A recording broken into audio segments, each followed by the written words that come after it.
Heck.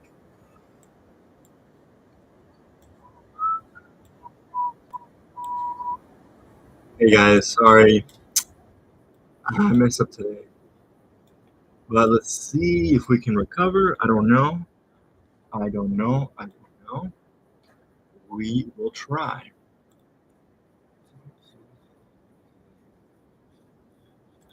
It was cool. I had a lot of very interesting people. They were really nice people.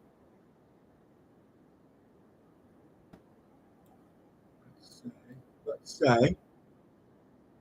Uh,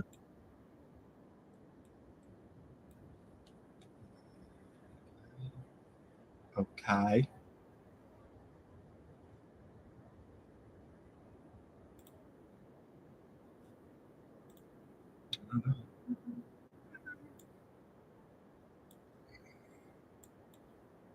Just take a quick shower.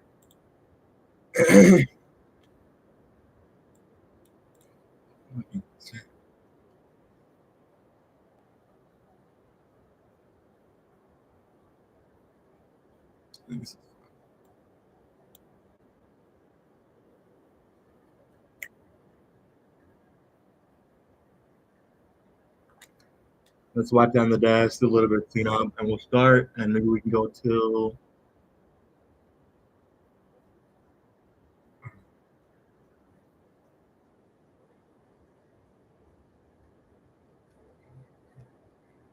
Maybe we'll go till like 11.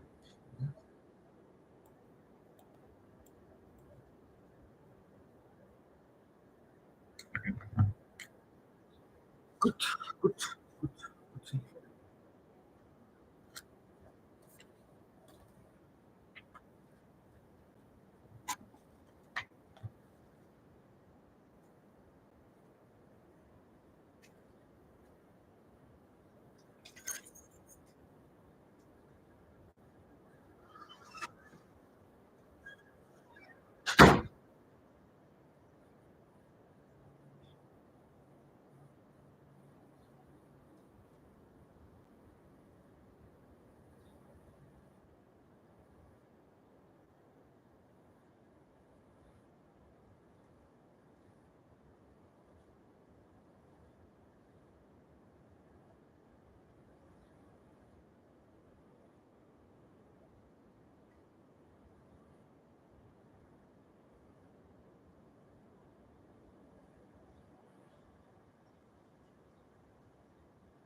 Create.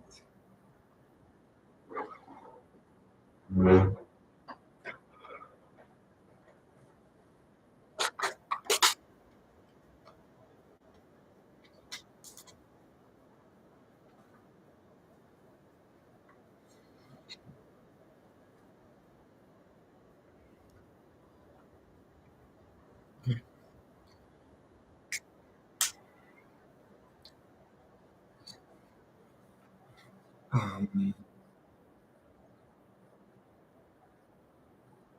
hold on.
Oh,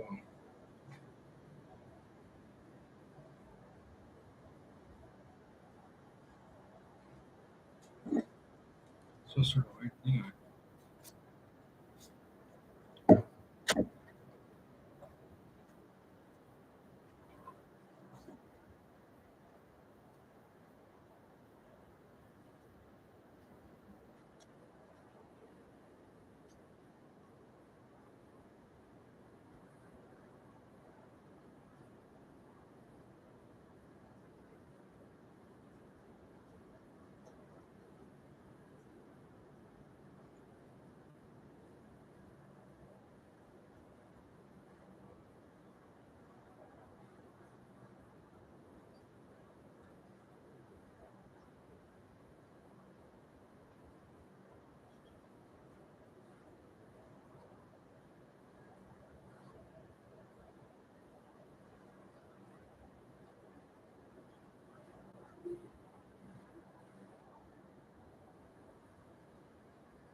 I put my glasses today.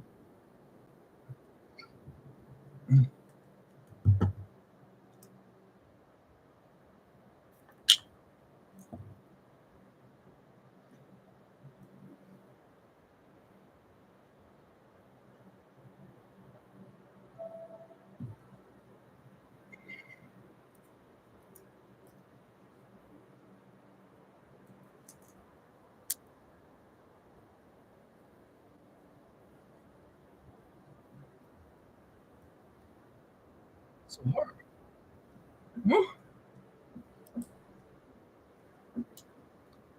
Oh, maybe it's too old.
Yeah, this one should be new.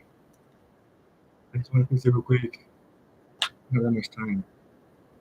I should probably wearing some gloves. I'm gonna wear gloves.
But that's it. We're gonna do it.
Two hours.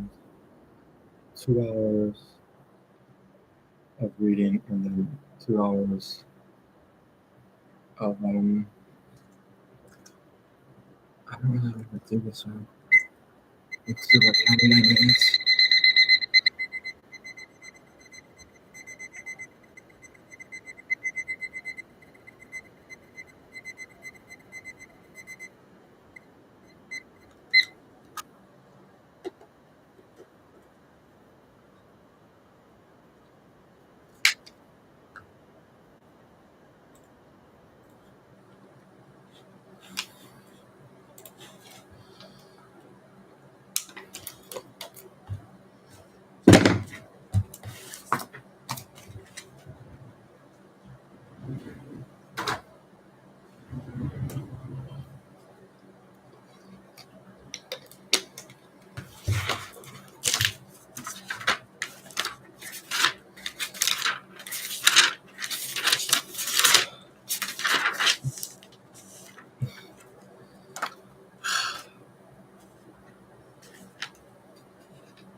Oh, what the heck?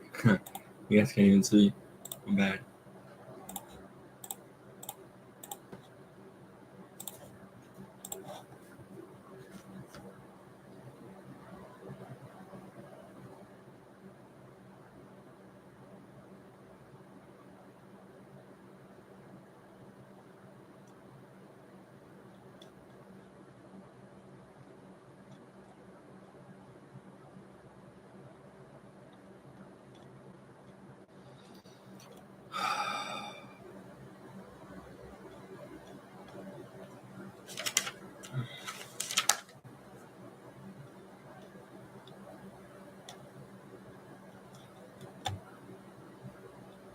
Okay.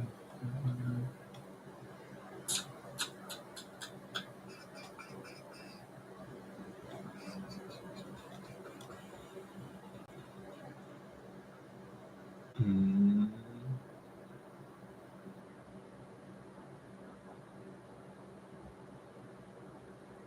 okay.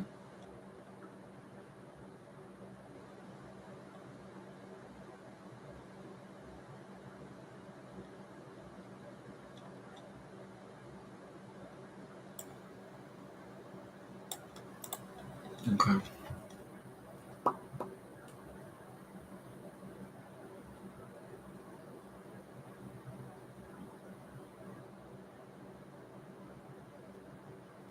Zona pellucida. The zona pellucida. Where is the zona pellucida? Around the outside of you. And inside you have cortical granules.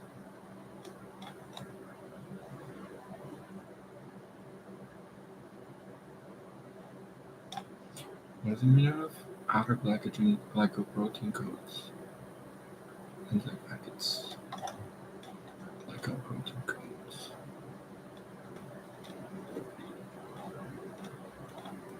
Mm.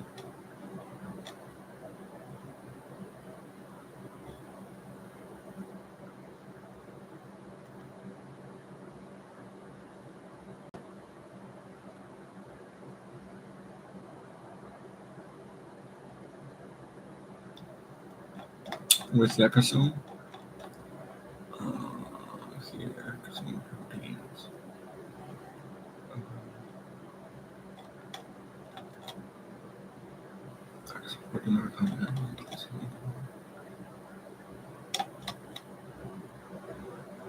Nucleus with the DNA.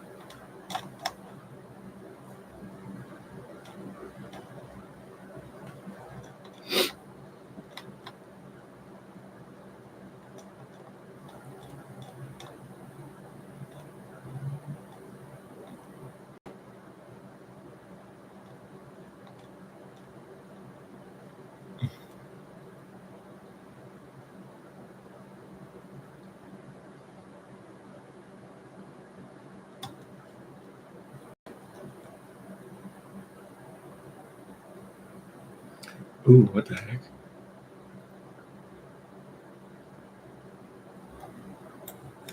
The gas is on the pellucida. Totally plasma membrane. Right?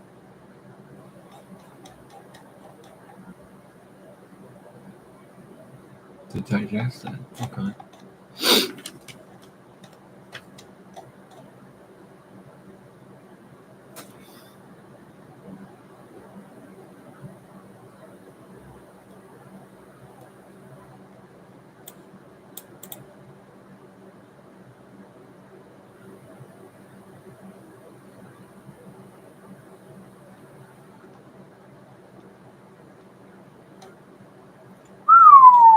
Oh, what was that?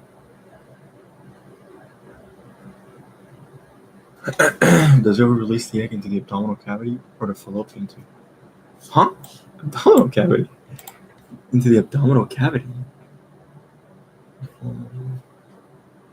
The egg is released.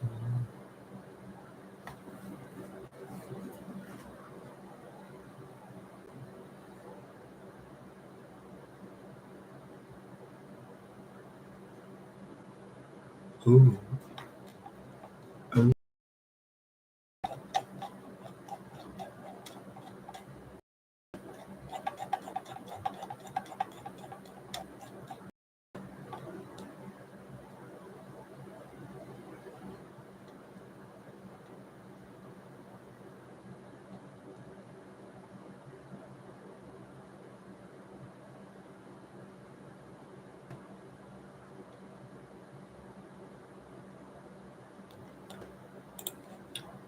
Triggers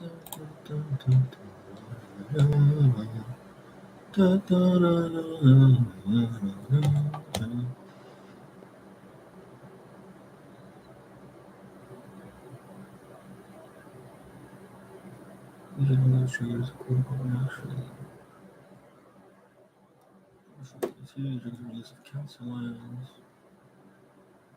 cortical granules. The cortical granules are the enzyme packed. What is enzyme packed? What? Enzyme packets. Not just enzyme packets. Okay? What are they gonna do? What are you gonna do, enzyme packets? What is the speed of a rate of reaction is catalyst?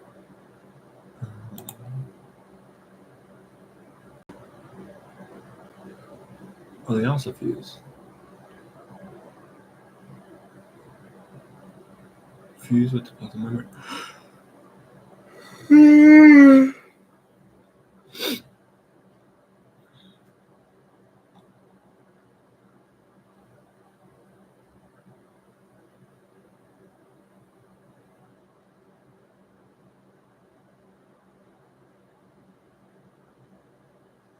What?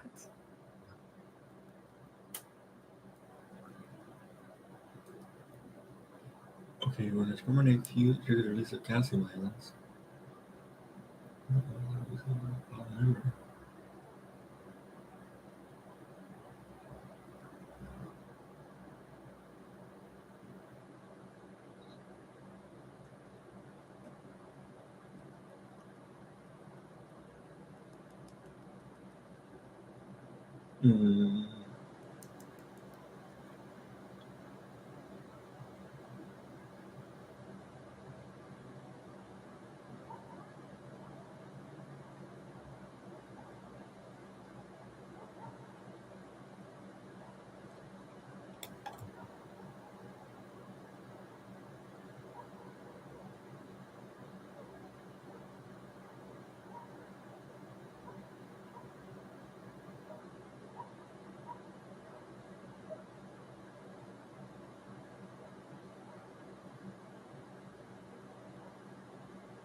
Interesting. Cortical granule content is released, which forms a new barrier. A new barrier inside the cell. Wow. Wow. Wow. Fascinating. Kant's like, fascinating. So fascinating. I never knew this.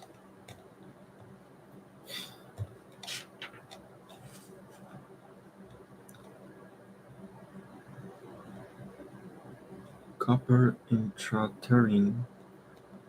Copper intrauterine? What's that?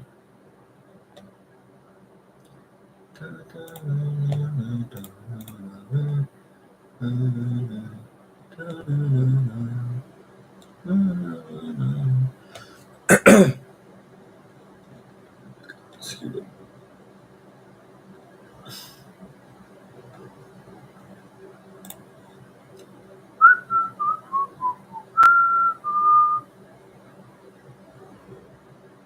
Oof.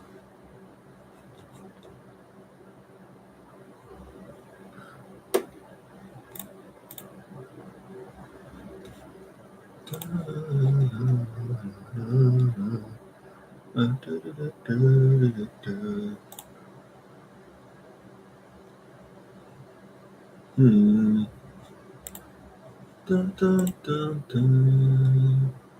Dun, dun, dun. Okay, sure.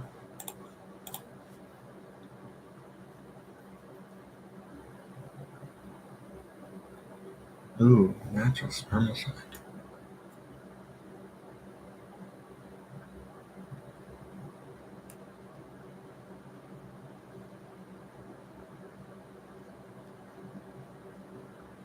To trigger the acrosomal reaction.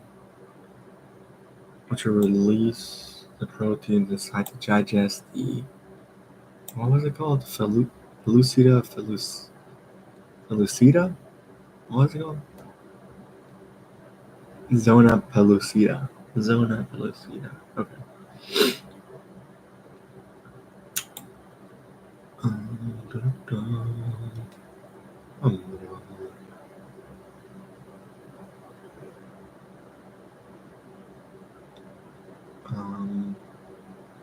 Oops. Okay.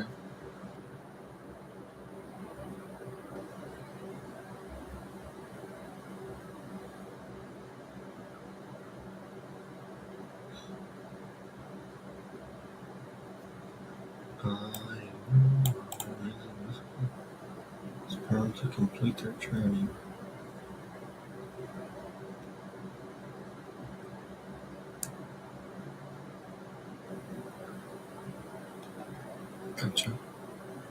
Gotcha. I understand. Let's watch a video. Organisms that reproduce sexually have got to get their genes together somehow. To do this, they package their genetic material into specialized cells called sex cells. This is the sperm cell. It's the sex cell of the male. The sole purpose of the sperm, the entire reason for its existence, is to transfer the male's genetic material into the female sex cell, or the egg. So the sperm cell is packed with features that allow it to fulfill its job. It's basically a little torpedo. You can see, just like a torpedo, it has a pointed head, which allows it to travel in the forward direction.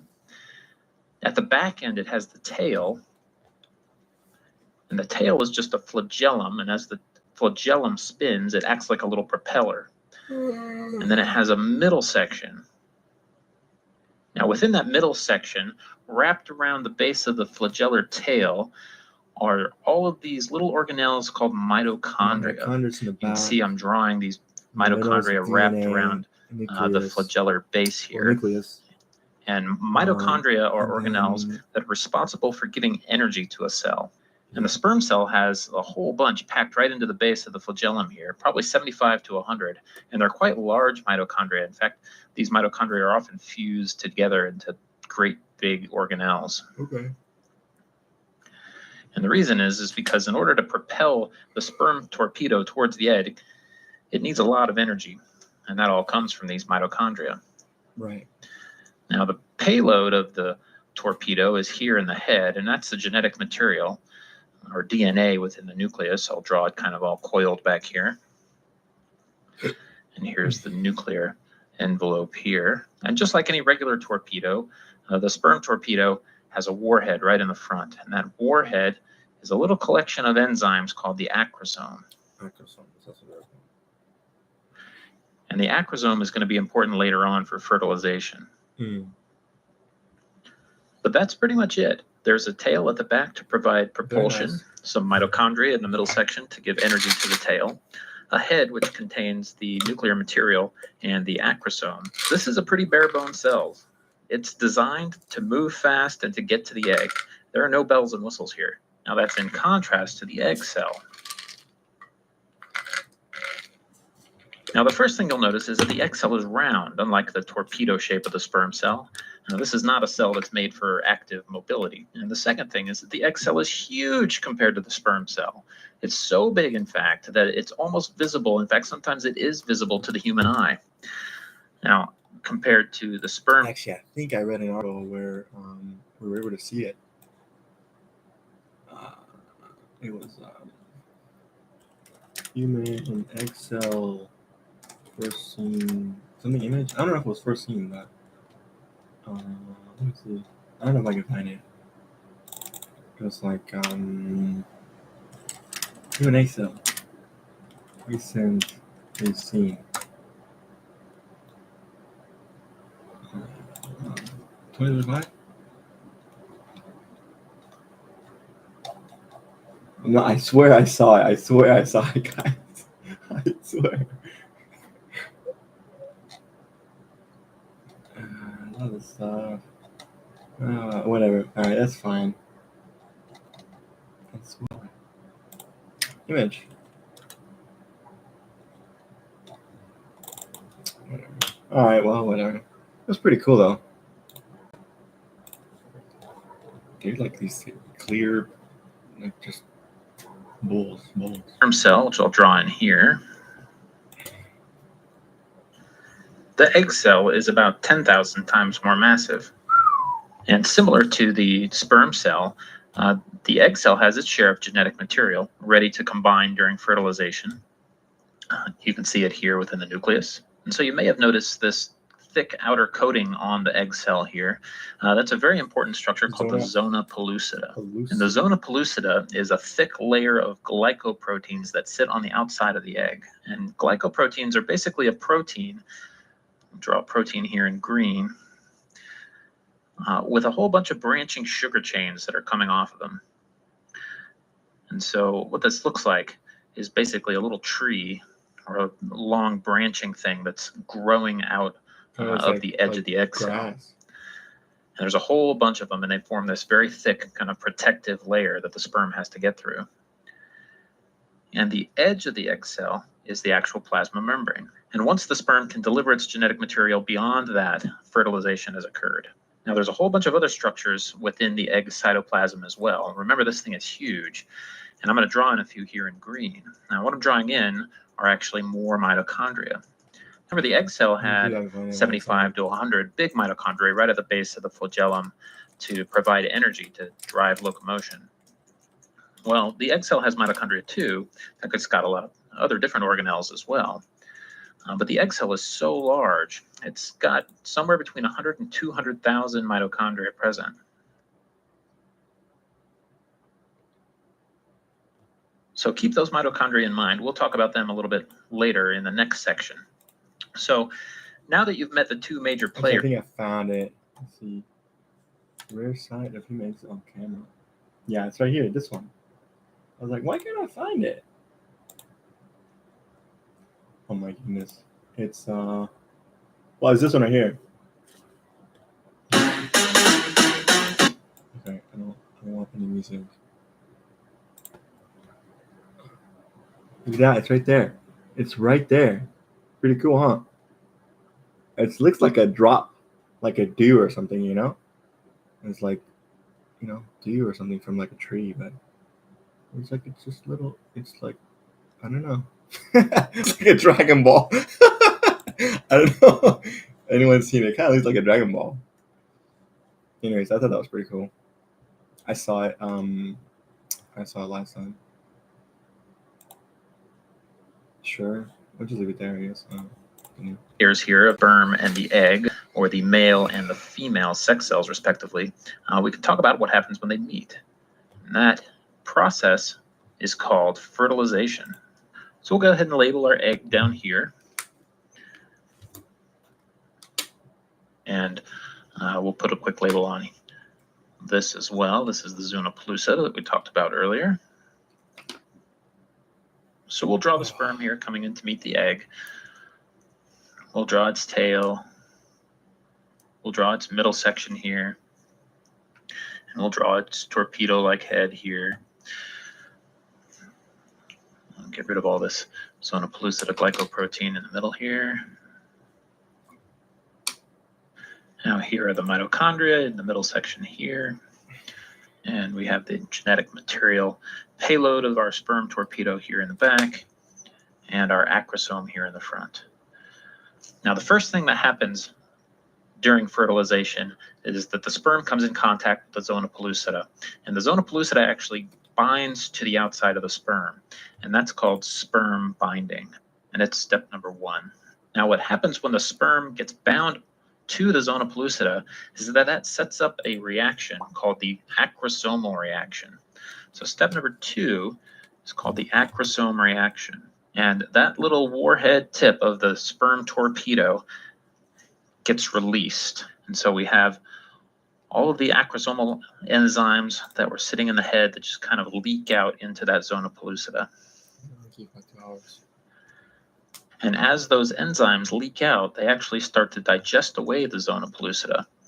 Here you can see I'm kind of eating away here at those glycoprotein. And that allows the sperm head to dive in deeper. You know what I'm like, you know what sound I'm thinking about? I'm thinking of the Minecraft sound, like. towards our plasma I membrane. don't know why, but I'm just thinking of the micro.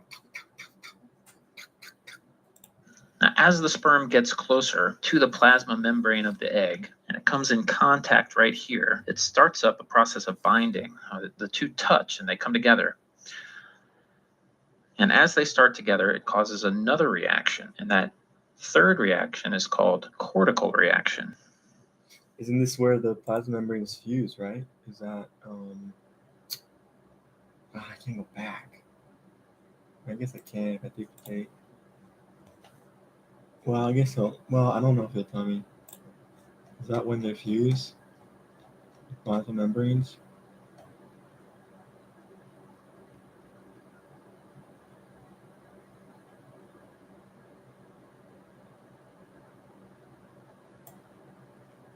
Yeah. Yeah. And what I haven't drawn here is another structure in the egg. And those structures are right underneath the plasma membrane, and they just sit there waiting.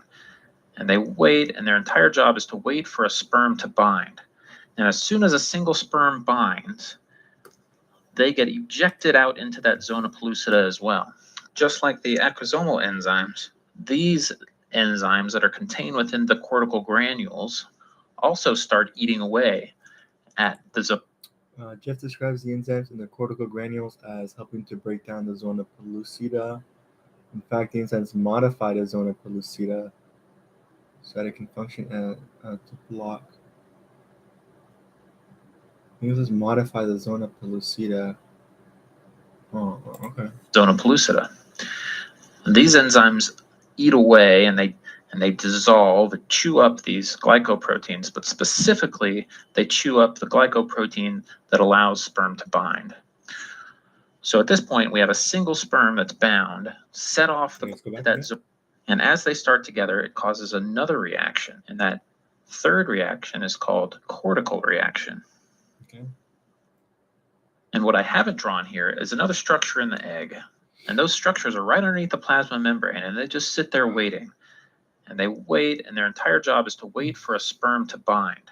And as soon as a single sperm binds, they get ejected out into that zona pellucida as well.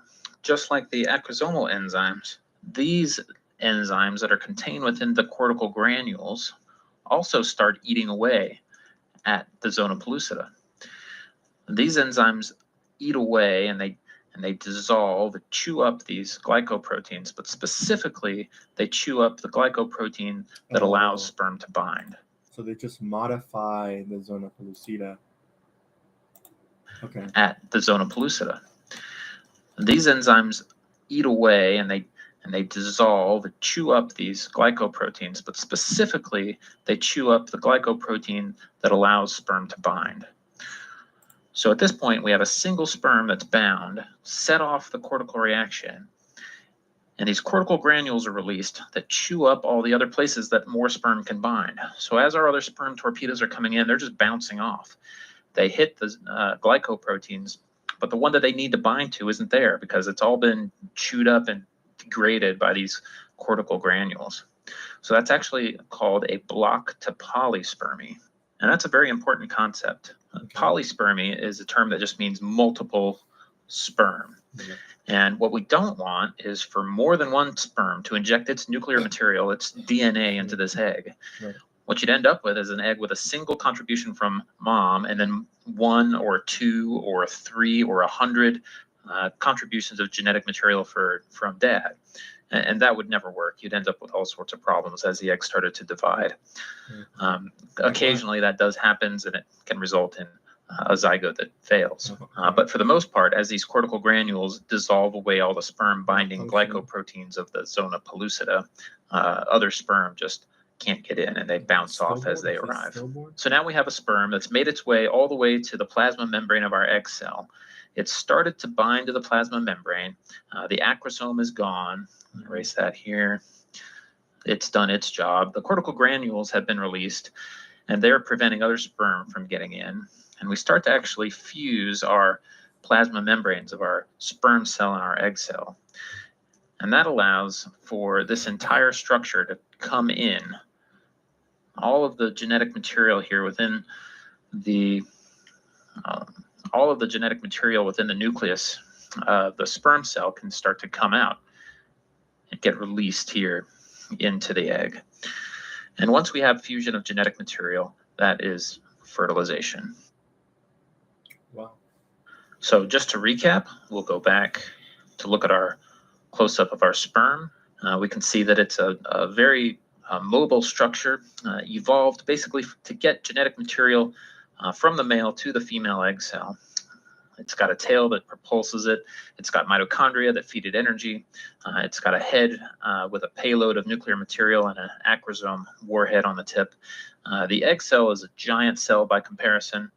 It's got a specialized layer of glycoproteins on the outside that have a bunch of specialized features, and then a bunch of cytoplasm, including mitochondria.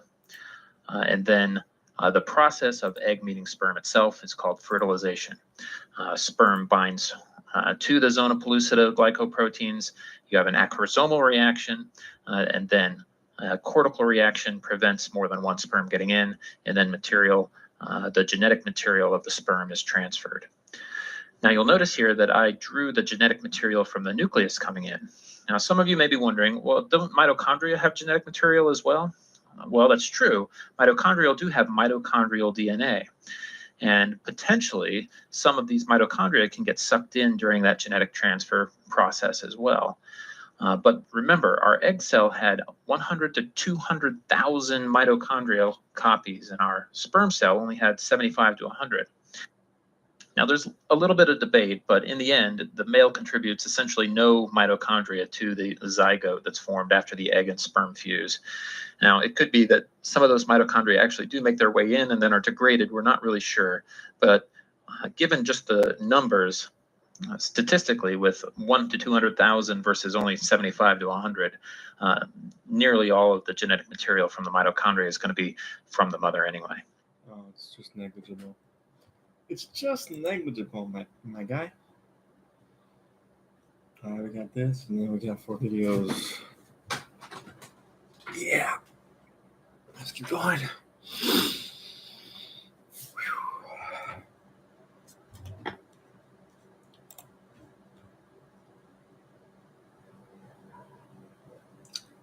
First 8 weeks. We got the first 2 months, huh?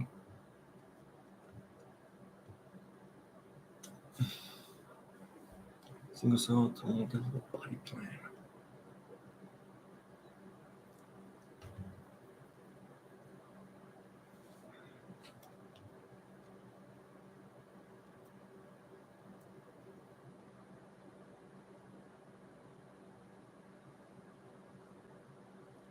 Oh.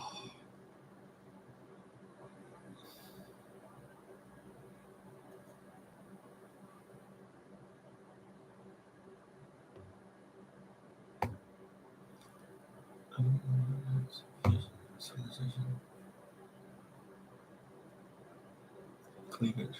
Crescent cleavage.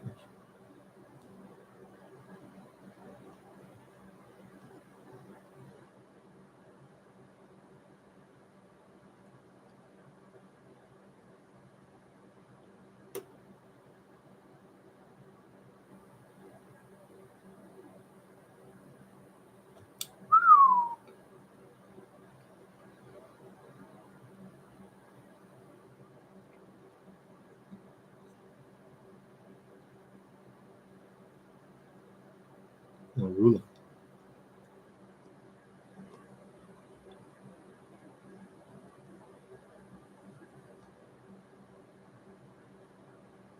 What? What is that?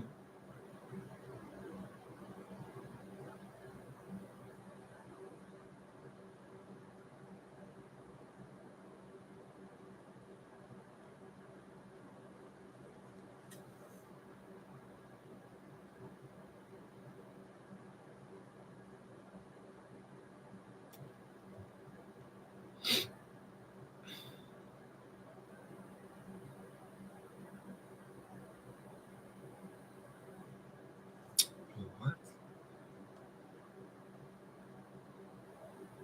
Oh, that's right. Egg cells can really divide.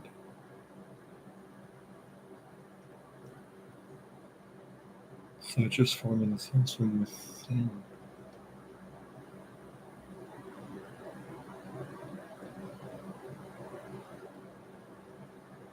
Constellation.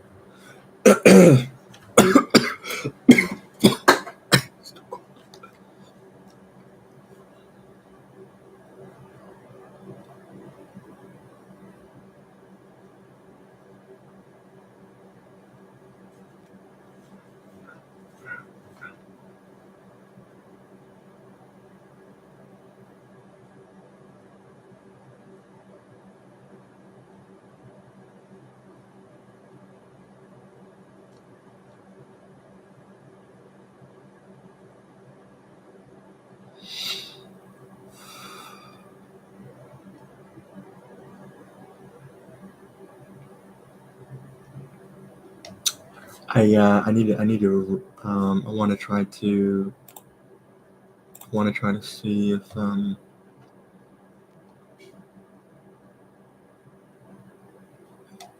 on. I need this question.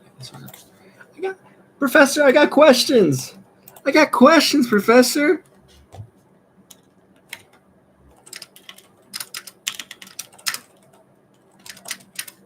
Okay, hold on a second.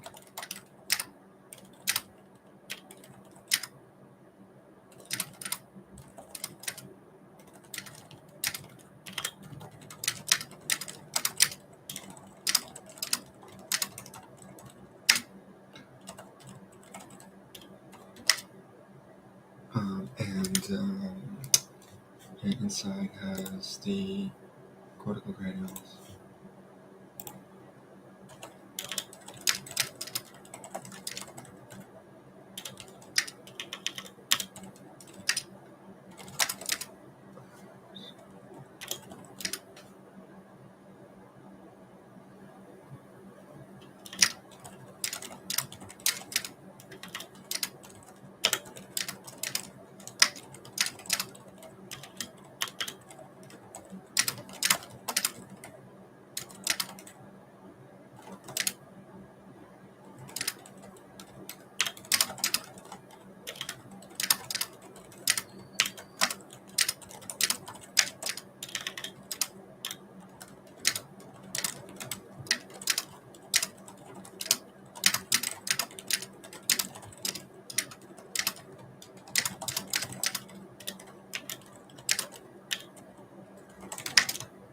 Let's see.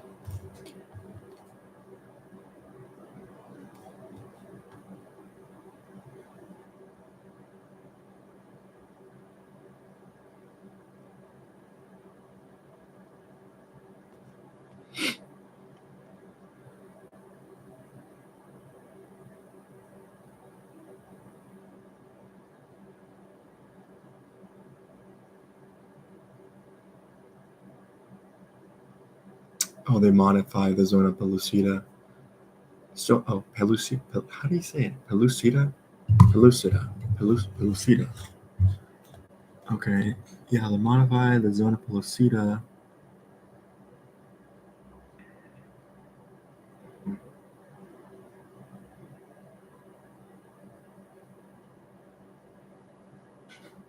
Increase cell division, but not size.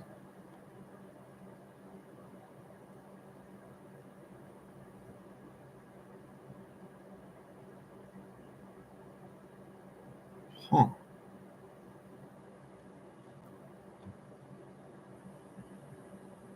Wait, what?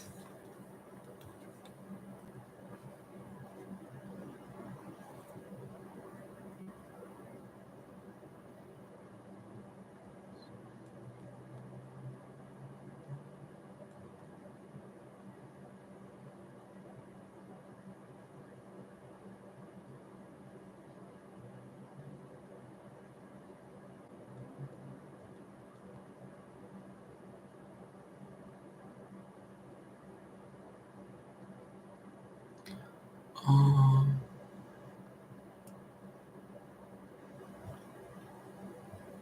inside.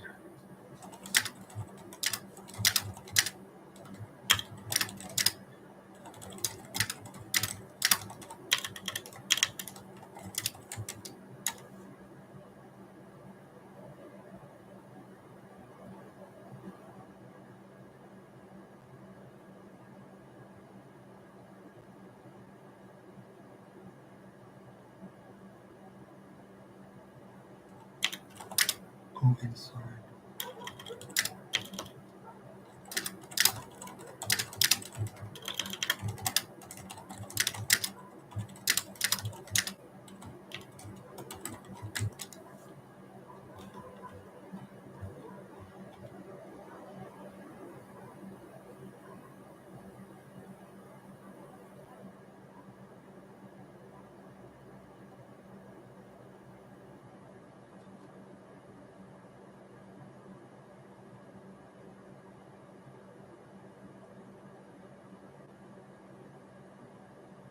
Zone is expansion.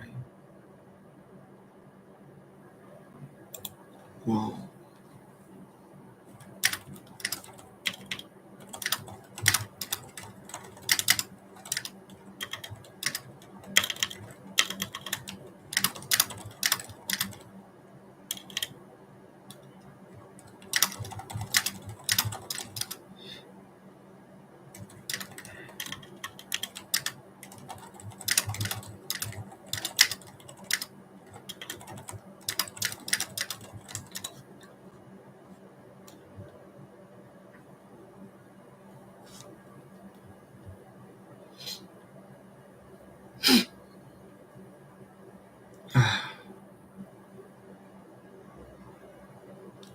Right.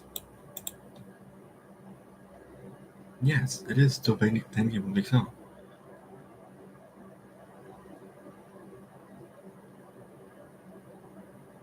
Mm. Gotcha. Okay. Okay. All right. I'm okay. I'm a little bit better now. Let's continue. We were reading. Like watching a video.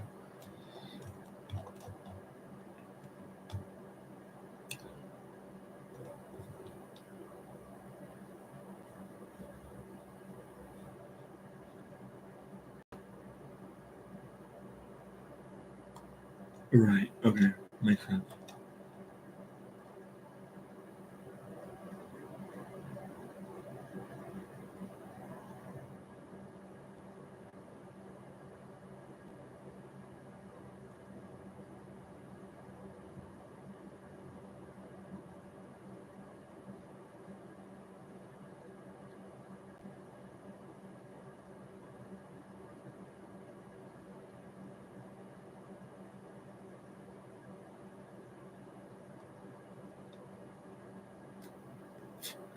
Blastocoel, Blastocoel, Blastocoel, Blastocoel. Blastocoel.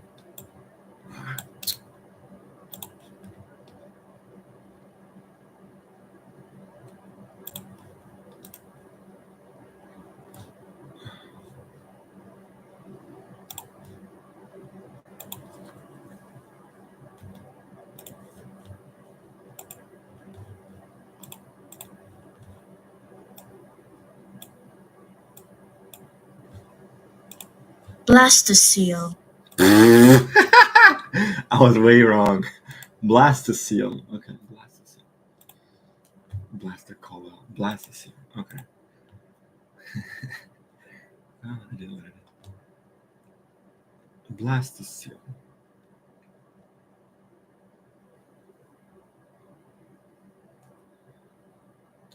Blastocoel. Snow globe. Snow globe.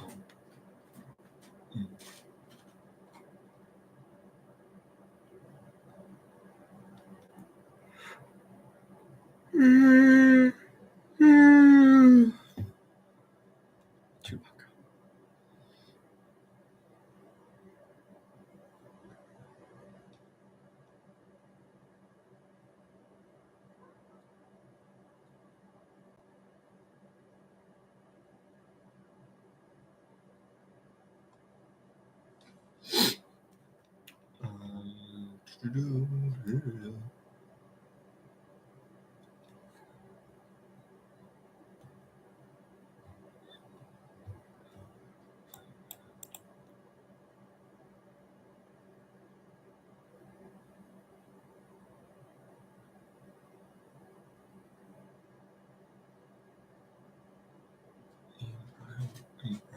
Embryo blast.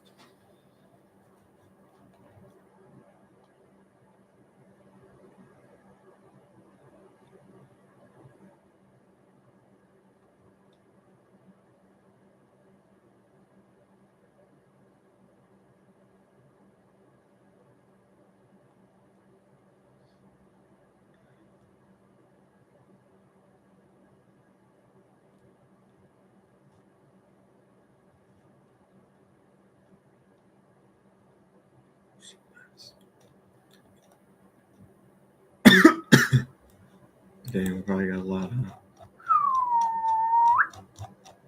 Okay, I'm not even gonna look down. Just kidding. Making a human isn't easy. I mean, it's not. It's not. I mean, it's not simple. Making a human is not simple.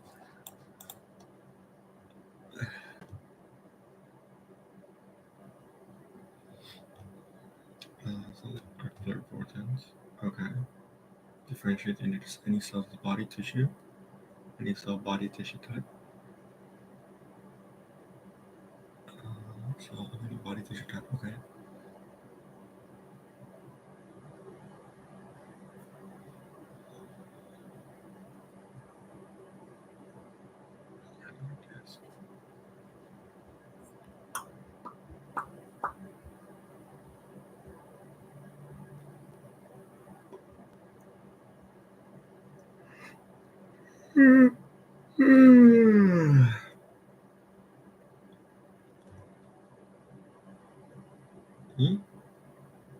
Okay.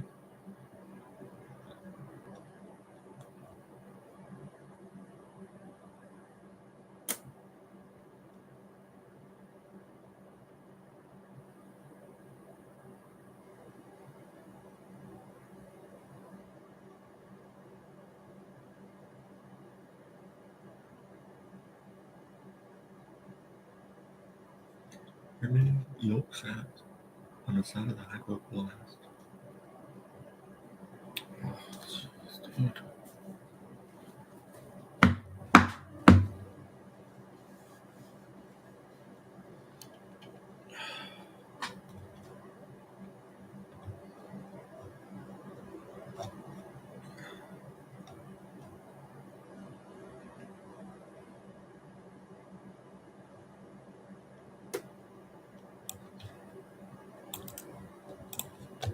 What does it look like? What is it? What do you look like? Let me see. Oh, what the heck? They already had an image here.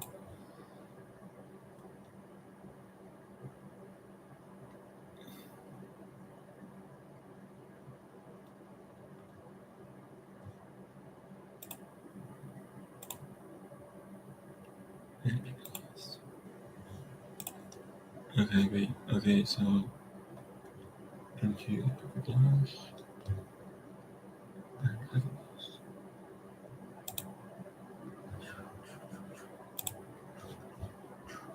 Dun, dun, dun, dun, dun, dun, dun, dun, dun, dun, dun, dun. Dun, dun, dun, dun, dun, dun, dun. Dun, dun, dun, dun, dun, dun. Hmm?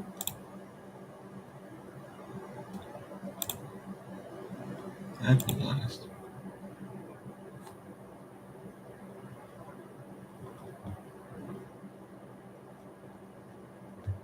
They're facing plasticine. Facing plasticine is hypoblast. And the epiblast is what? Sure. What is that? Oh, it's right here. Okay. I was like, what is it doing here? Alright, that's fine. We continue following along.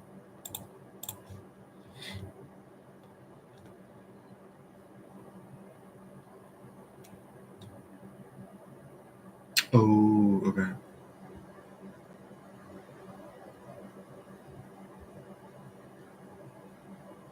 The side of the hypoblast. On the side of is a primitive yolk sac.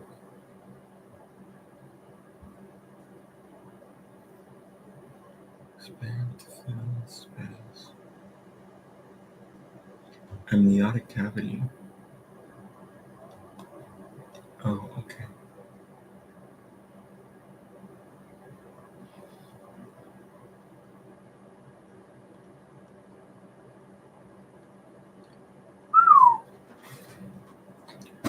Forming a human.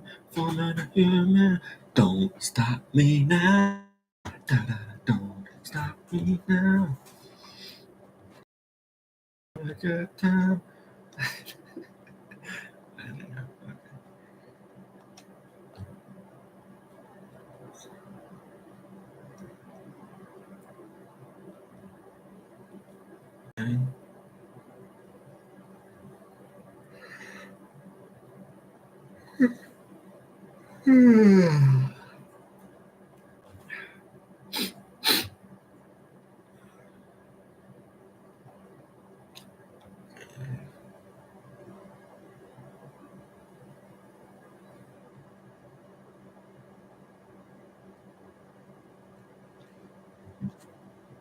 where the epiblast, the point where the epiblast and hypoblast press against each other, is known as the bilaminar disc.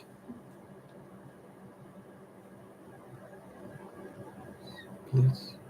Huh, interesting. It's only on the epiblast.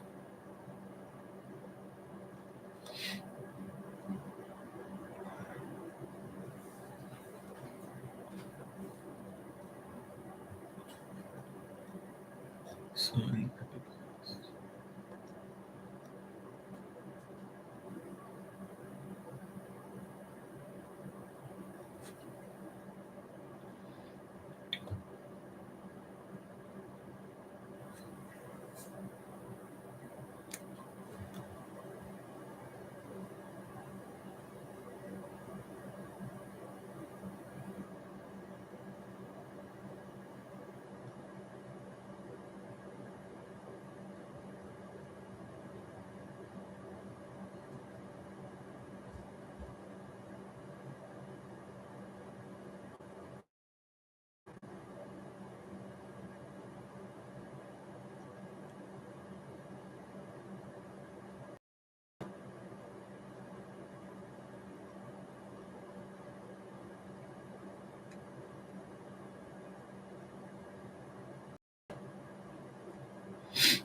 Going on.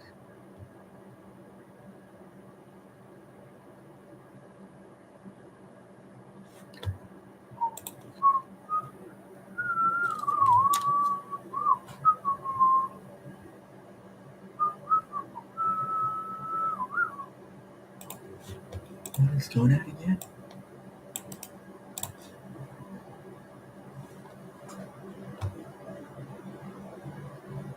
Oh, oh, oh, okay, okay.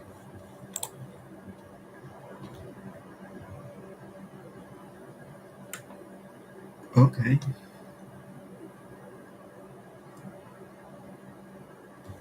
We're on day 16.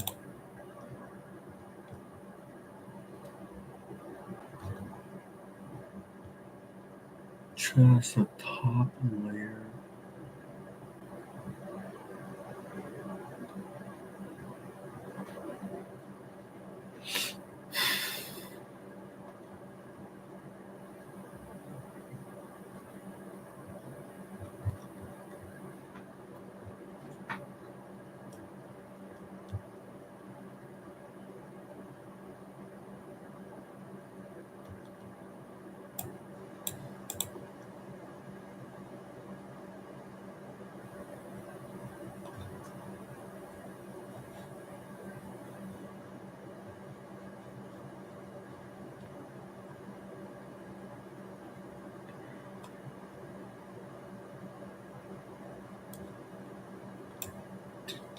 The terrastones.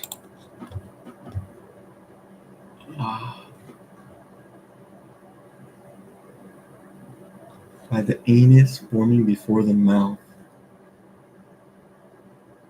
Oh, oh, oh, okay.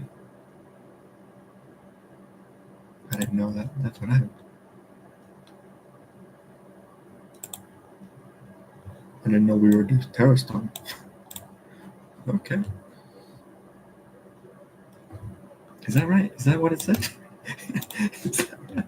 A superphylum of animals here about anus forming before the mouth. Sure. All right. Anus forms first. Anus forms first.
Okay.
I think we're forming the. Isn't this the brain?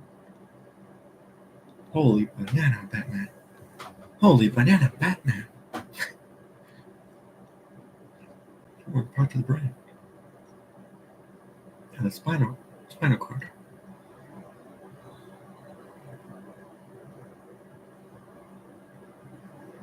Peripheral nervous system. Intervertebral disc. Voice. Okay. Axial skeleton and skeletal muscle. Spinal ganglion.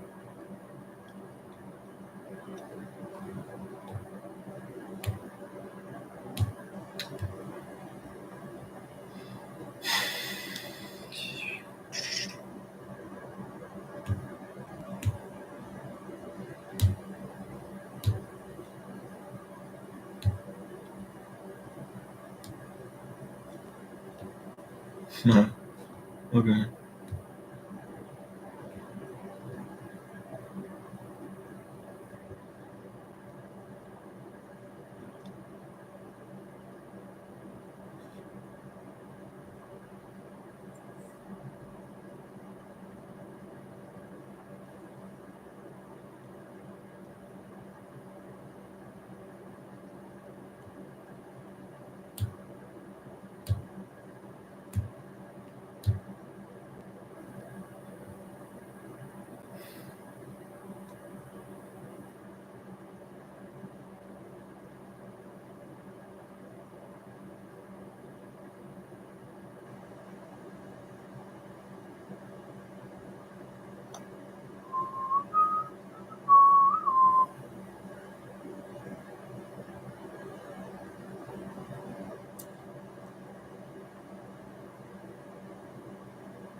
Spina bifida. What is spina bifida?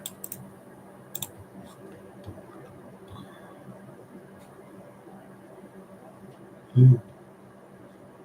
What's going on here?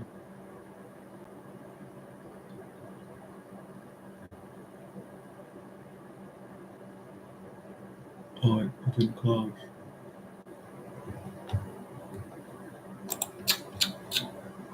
Ah.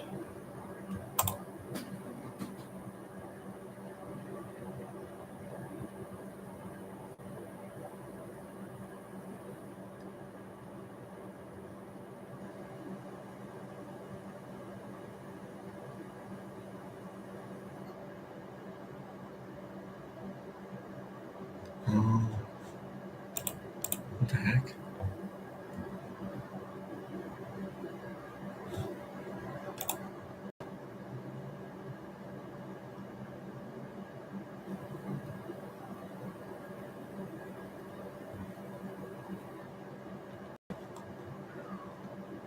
Ah.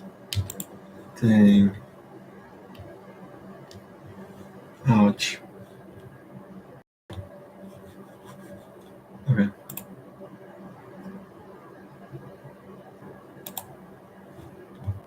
Wait. Okay.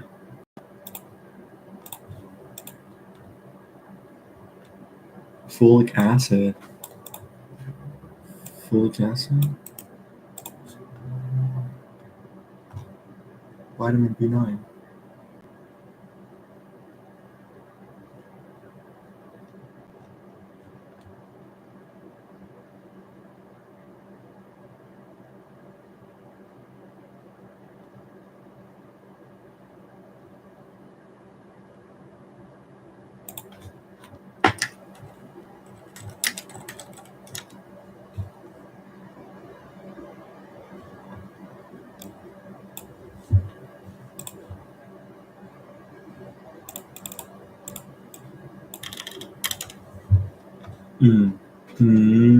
Okay.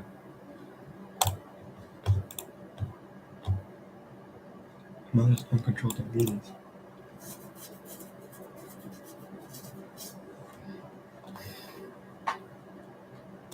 Yeah, because, I mean, the nerves are all, they're not aligned properly, right?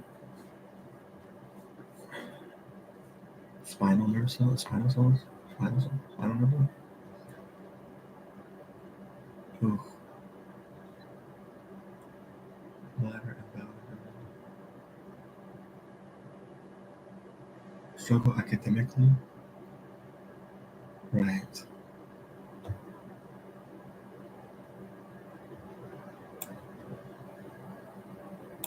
Oh, okay, that's very nice.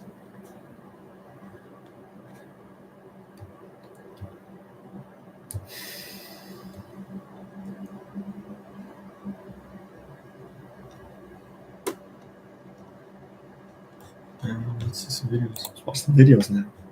You know? That's what it's all about. Early embryogenesis. Hold on, buddy. We're going to talk about early embryogenesis. Let's do it. Say you're an egg cell, Okay. and you have this nice thick outer glycoprotein coat called the zona pellucida, and you've got your plasma membrane just inside of that. Yeah. And a sperm has made its way through the zona pellucida and managed to get in through your plasma membrane and merged its genetic material with yours. You're now called a zygote, and you'd like to go on to form an embryo, but not much is going to happen when you're stuck as a single cell. And so what you've got to do is divide into multiple cells, and you've got to do it fast. In fact, you've got to do it so fast that you don't have time to grow. So you actually just split into two cells. And this process of splitting without growth is called cleavage.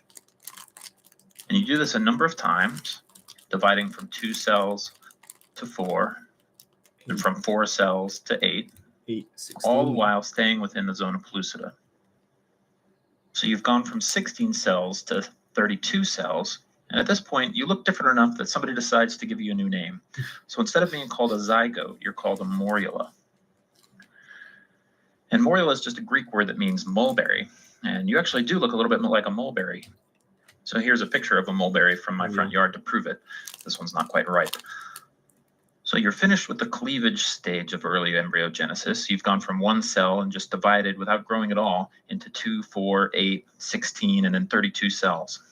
And now more interesting things start to happen. So you're still stuck within that zona pellucida. So we'll draw it in here. And I'm not going to keep track of the number of cells anymore. I'm just going to draw them in. But what you'll notice is I'm drawing them in quite compacted. I'm drawing them all right in the middle of the structure here. And they do look like they're a little bit tighter together. And this is a process that's called compaction. The different cells within the morula start to get closer and closer together. And in fact, the cells start to get a little bit different from each other too. And you notice that these cells on the outside are a little bit different. I'll draw them in here, slightly different color.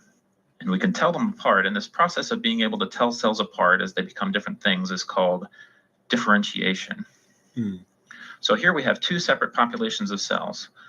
This one on the outside, we'll call them trophoblasts, and this mass of cells on the inside, we'll call embryoblasts. And so you're going to continue with your process.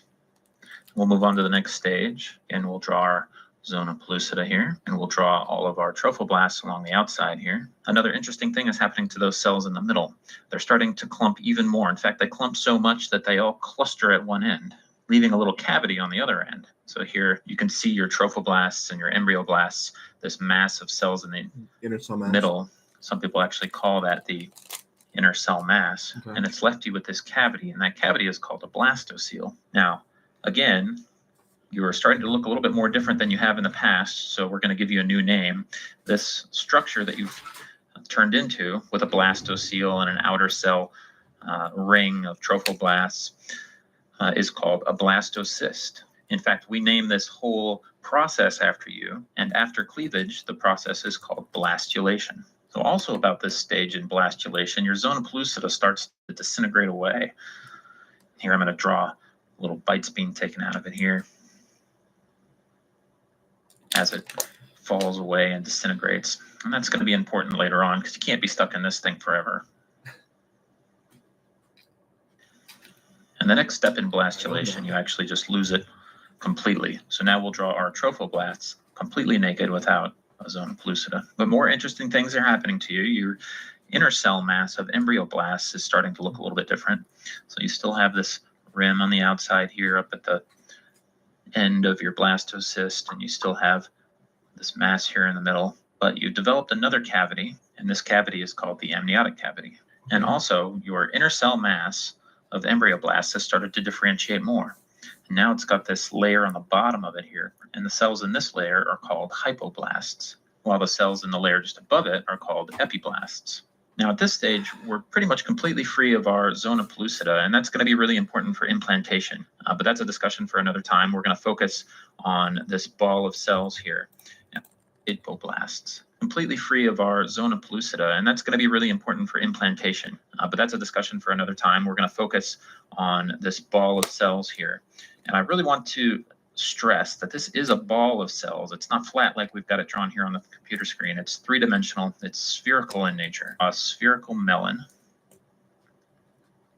So think of it like a melon. Here I'm going to draw a spherical melon.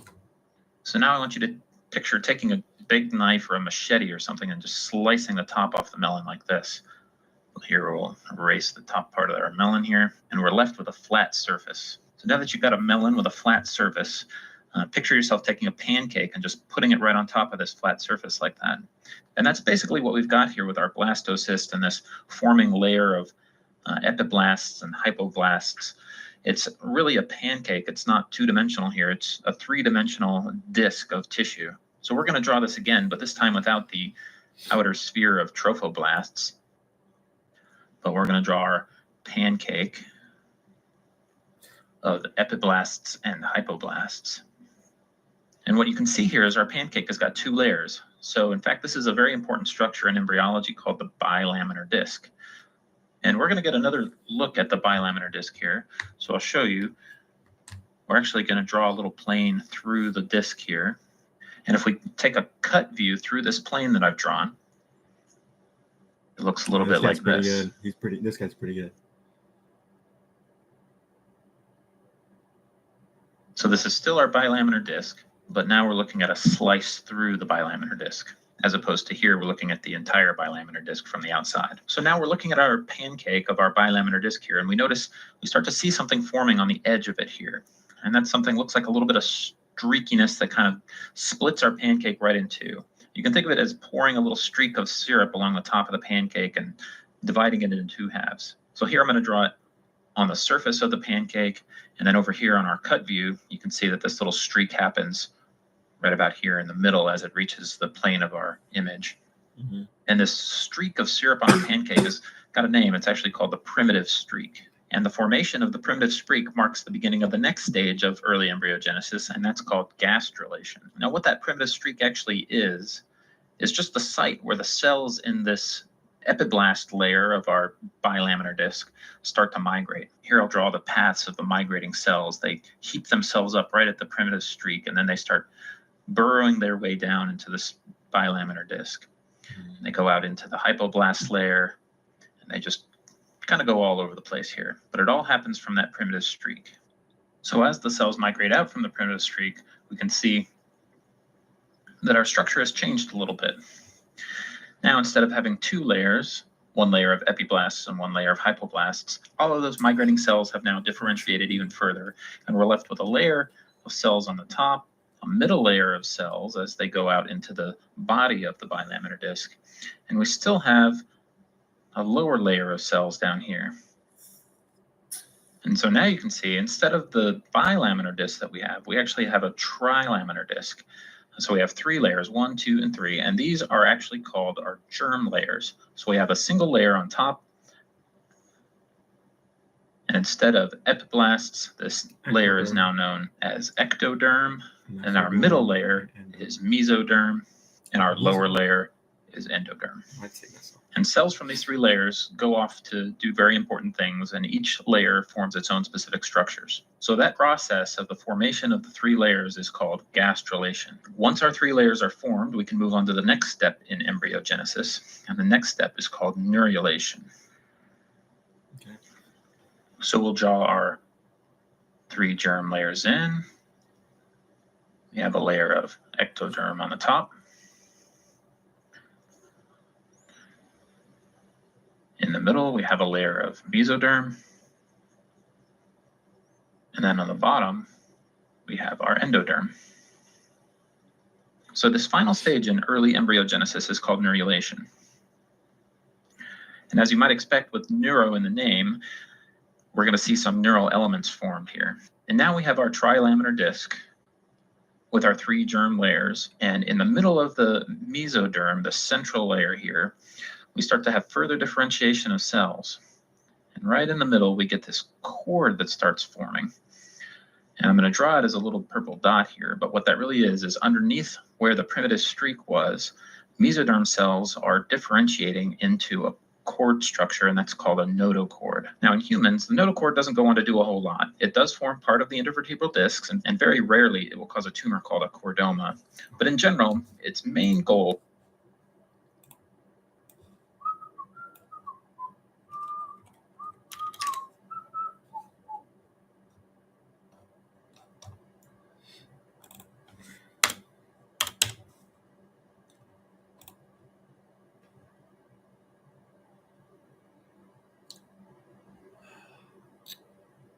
thing is, how am I going to be able to tell?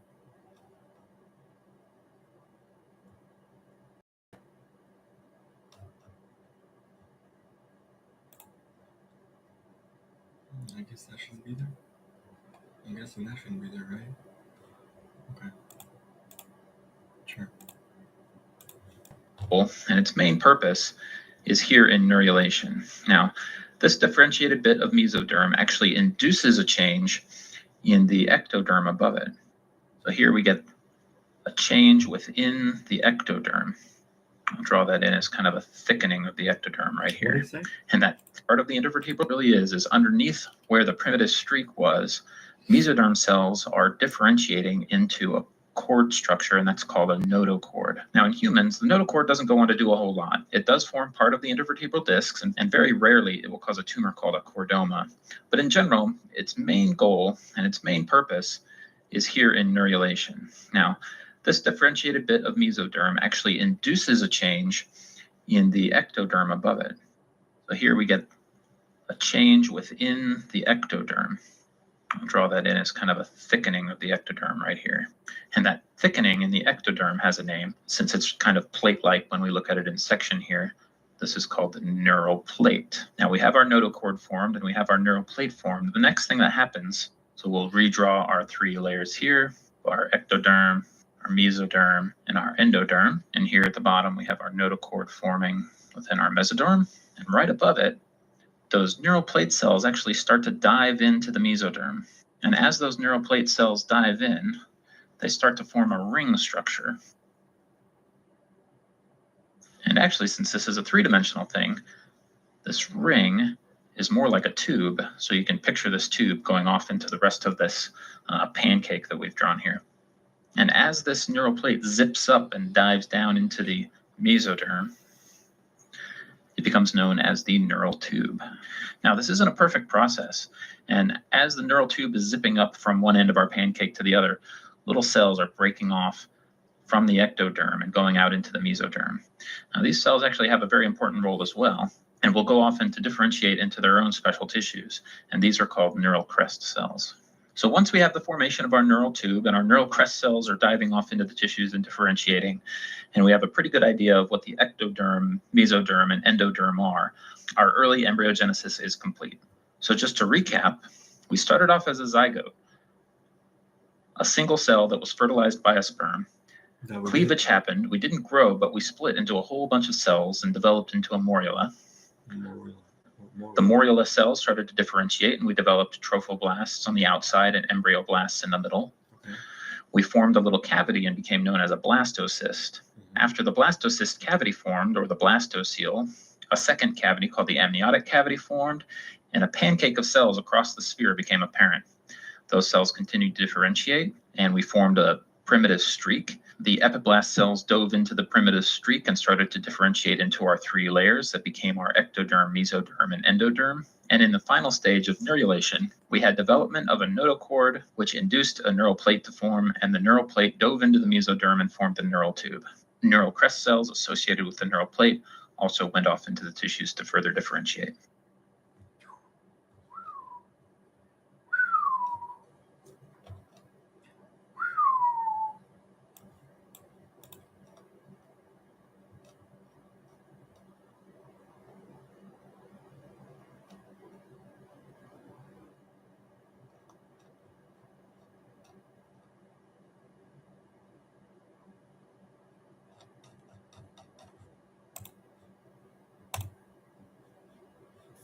So it's been about a week since you've been fertilized. You used to be an egg until...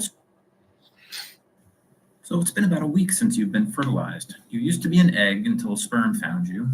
You went through a zygote stage and you cleaved, dividing into multiple cells, and you finally become a blastocyst.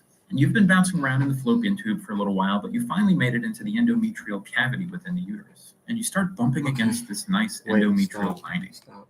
The blastocyst. And you've been bouncing around in the fallopian tube for a little Okay. while, but you finally made it into the endometrial cavity. Endometrial cavity. Endometrial.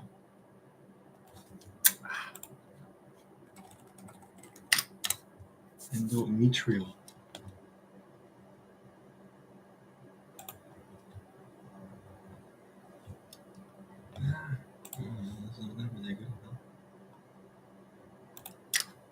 Cavity, endometrial cavity.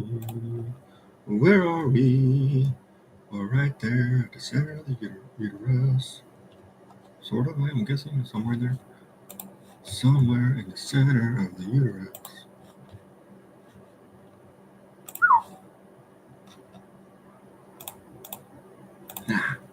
Okay. Cavity within the uterus. Sure. And you start bumping against this nice endometrial lining. And that looks like a great place to get nutrients. In fact, you'd like to start the process of implantation. Actually, I really like that image. I had,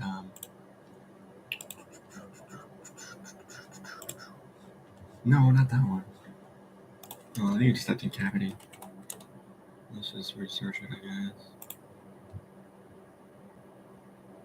Maybe there's one with a little better. I don't know. I don't know. I'm gonna stay on that one, sure. At this point, you're still stuck inside this shell, this thick layer of glycoproteins that are surrounding you called the zona pellucida. Well, good thing about this time, your zona pellucida is starting to finally disintegrate away. So I'm going to erase bits of it here. You can see it's starting to fall apart. And your outer cells are becoming exposed. You're hatching out of your zona pellucida.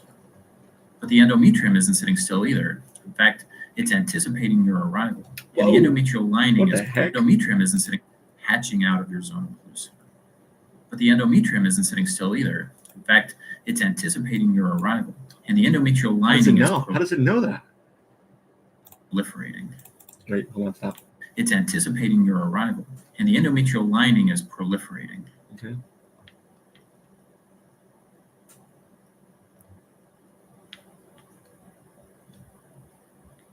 In fact, it's developing these valleys here, and you come to rest in one of these valleys, and that's called a crypt. In here, your zona pellucida is still disintegrating away. Crypt. And your outer layers of cells can come directly in contact. And this contact between the two cell layers is called apposition.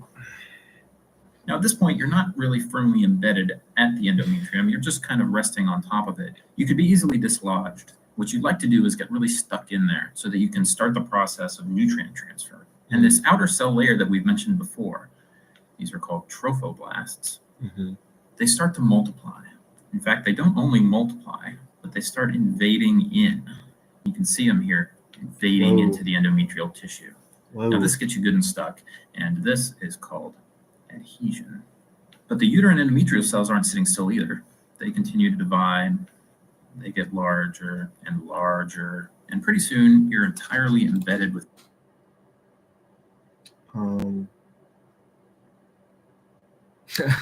invasive species. That's what I'm thinking about. I'm like, I'm trying to think about invasive species. Okay. They continue to divide. They get larger and larger, and pretty soon you're entirely embedded within the endometrium. But that's not the only thing that your endometrium is doing. So you're burrowing inside? They get large, and this is called adhesion. But the uterine endometrial cells aren't sitting still either. They continue to divide. They get larger, almost like you're being larger, and pretty soon you're entirely embedded underneath quicksand or something within the endometrium. But that's not the only thing that your endometrium is doing. Your endometrium has these blood vessels within it. And really what they are is actually just collections of blood that's slowly moving around. They are fed by blood vessels from the uterine arteries, but as they get bigger, they become somewhat irregular, and then they start to coalesce, and they form these large pools of blood. And at the same time, your trophoblasts keep dividing. But something interesting is happening to your trophoblasts. You can see I'm drawing them here in pink. They're starting to get bigger. They're actually starting to fuse. And you get these large cell conglomerations. These are actually multinucleated cells that are growing out into the endometrium. Multinucleated. And because they look so different, we've got to give them a different name. So we call them syncytial trophoblasts. Now, I know that's a mouthful, but remember, we started with trophoblasts. So we've got that as part of the name. And syncytial trophoblast. So it's just a root that means combined or fused. And the syncytium is just a fusion of a bunch of cells.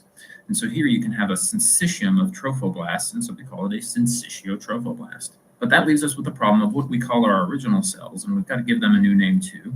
So these ones that haven't formed a syncytium, we call cytotrophoblasts.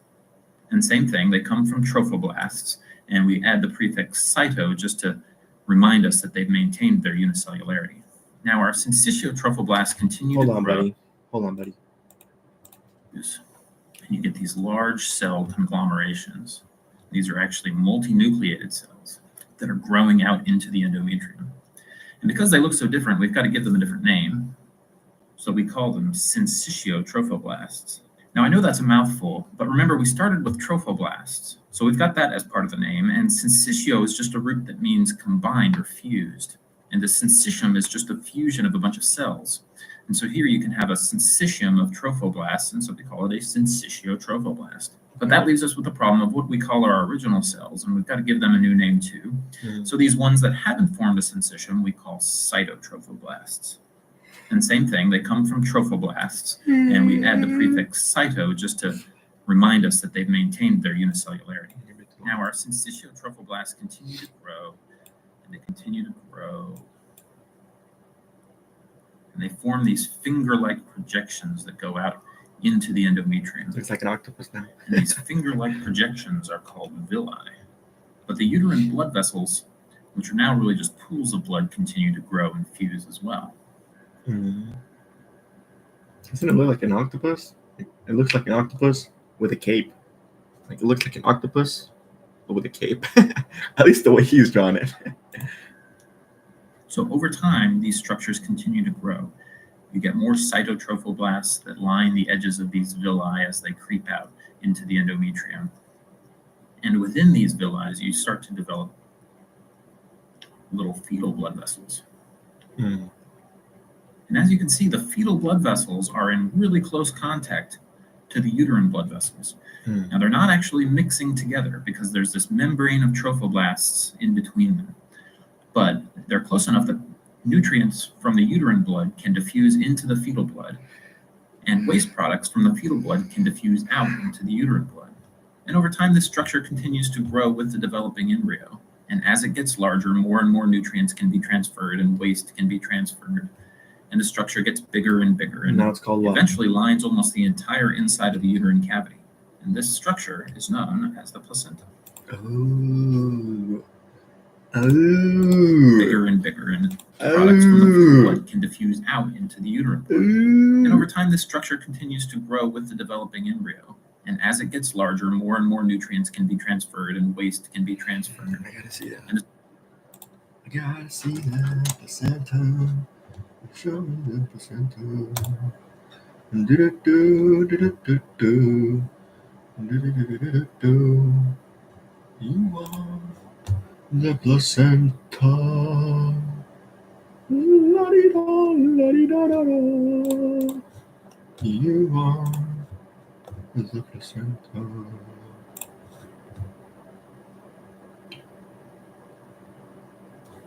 Do-do-do, do-do-do-do. Zibidi-bam-bam, zabada-boom-bam-bam. Zibidi-bam-bam-bam. Wow. Wow. Really cool stuff. I mean, that's pretty awesome. Come on. That's life right there. This is literally life. Literally life. The structure gets bigger and bigger and eventually lines almost the entire inside of the uterine cavity. And this structure is known as the placenta. This is new life. This is life. What can I say?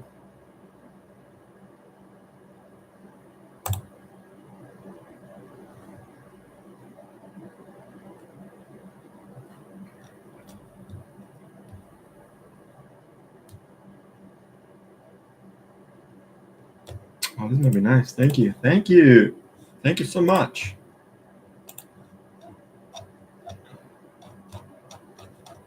Where's the visuals, buddy?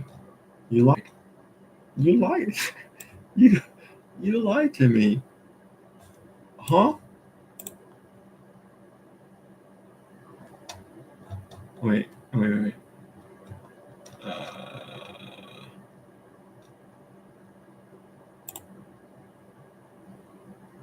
Hello?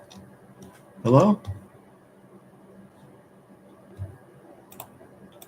Oh, you showed me the histology of it. It's too slow, buddy. I don't know. I can't. I don't know. It's pretty slow. That's fine. That's okay.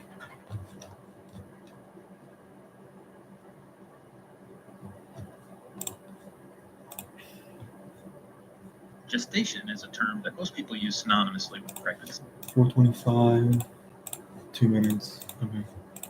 With pregnancy. Now, many people use. Hold on. Gestation is a term that most people use synonymously with pregnancy. Okay. Now, many people use the term conception to define when a pregnancy or gestation starts. Now, conception is kind of a cloudy term, and there's not really a good definition for what it means. So, in general, it's probably best if we just don't use that term altogether. Now, everybody is a little bit more clear on when. What are you trying to say? Gestation is a term that most people use synonymously with pregnancy. Now, many people use the term conception to define when a pregnancy or gestation starts. Now, conception is kind of a cloudy term, and there's not really a good definition for what it means. So, in general, it's probably best if we just don't use that term altogether. Sure. Now, everybody is a little bit more clear on when gestation ends. And that is, of course, birth. Yeah. So, we'd like to break this process down a little bit further. Is there an easy way that we can do that? Well, we've all been told that gestation or pregnancy lasts about 9 months. So we can draw another timeline here. Here we've got it divided out into month-long segments. And you can see I've got 1, 2, 3, 4, 5, etc. And you've also probably heard the term trimester, and the trimester is a useful concept too. Now, pregnancy lasts about 9 months, and you can divide that into 3 equal sections. So here we have a division into the first trimester, and the second trimester, and the third trimester. You can see this potentially goes out beyond 9 months, first, second, and third. But we can divvy it up more than that. In fact, it's most useful to define it in terms of weeks. So here on the same scale, I've just given us week segments instead of monthly segments. I'll put marks at 10, 20, 30, 40 weeks. So you can see basically how these are laid out. We have the same time frame here. The pink arrow measures the entirety of pregnancy. The blue timeline is for months. The red timeline is trimesters. And the green timeline is for weeks. So going back to the fact that conception is not that great a term, we know that it happens somewhere here around the beginning of pregnancy. But to be a little bit more precise, it's probably best to define these time points. So if we're calling this week 0, we have to be able to count from something. And the thing that most people use to count from is the last menstrual period. This is usually something that's relatively easy to pick out. And in medical terms, that's usually abbreviated to LMP. Now, of course, that's not when fertilization happens. Fertilization actually happens here at week 2. And you'll remember that fertilization is when an egg is met by a sperm and genetic material is combined. After fertilization occurs, we can start embryogenesis. Now, embryogenesis lasts about 10 weeks, and by the end of that period, we've started at a single cell, and we've divided and differentiated those cells, and we've gotten to the point where all of our organ systems are formed. So we've undergone organogenesis. From this point on, we're considered a fetus, and we continue to develop, but we call it fetal development. Along the way, we pass some very important milestones. Here at roughly 24 weeks, we hit a milestone of 50% survival. And that 50% survival is outside the womb. So if you're born at about 24 weeks, you have even odds of actually surviving. But after 24 weeks, your complication rate significantly declines. And here we get to the end of our 39th week. And at that point, we are full term. There's a little bit of leeway in this definition. And most people consider full term to be a range around 40 weeks, extending from 37 weeks to 42 weeks. Before that, and we're in preterm territory. After that, and we're in post-term territory. Most people know that there can be complications to being born preterm, but there are actually also complications to being born post-term. For instance, you might be too big to fit through the birth canal. The best outcomes happen in this range of being born term. Maybe that C-section. So there you have it. While pregnancy and gestation is one long continuum, it can be divided into subparts like months, trimesters, or to be probably the most scientifically accurate and useful, weeks. You start counting at the last menstrual period at week 0. Fertilization happens at week 2. You go through embryogenesis, organogenesis, fetal development, along with a period of growth and further development before birth at the end of pregnancy. Beautiful.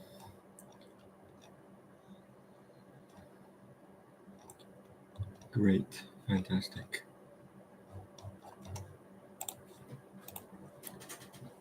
Now, if you'll remember from near the end of early embryogenesis, you've gone through the process of gastrulation and you've formed your 3 primary germ layers. And those germ layers were the endoderm, the mesoderm, and the ectoderm. And the cells in these germ layers go on to form very specific structures. Endodermal cells are primarily responsible for forming the gastrointestinal tract. So I'll draw the gastrointestinal tract as a tube here, just to start out with. And we have holes at one end and at the other. So the lungs actually develop from the upper gastrointestinal tract, and of course the liver as well.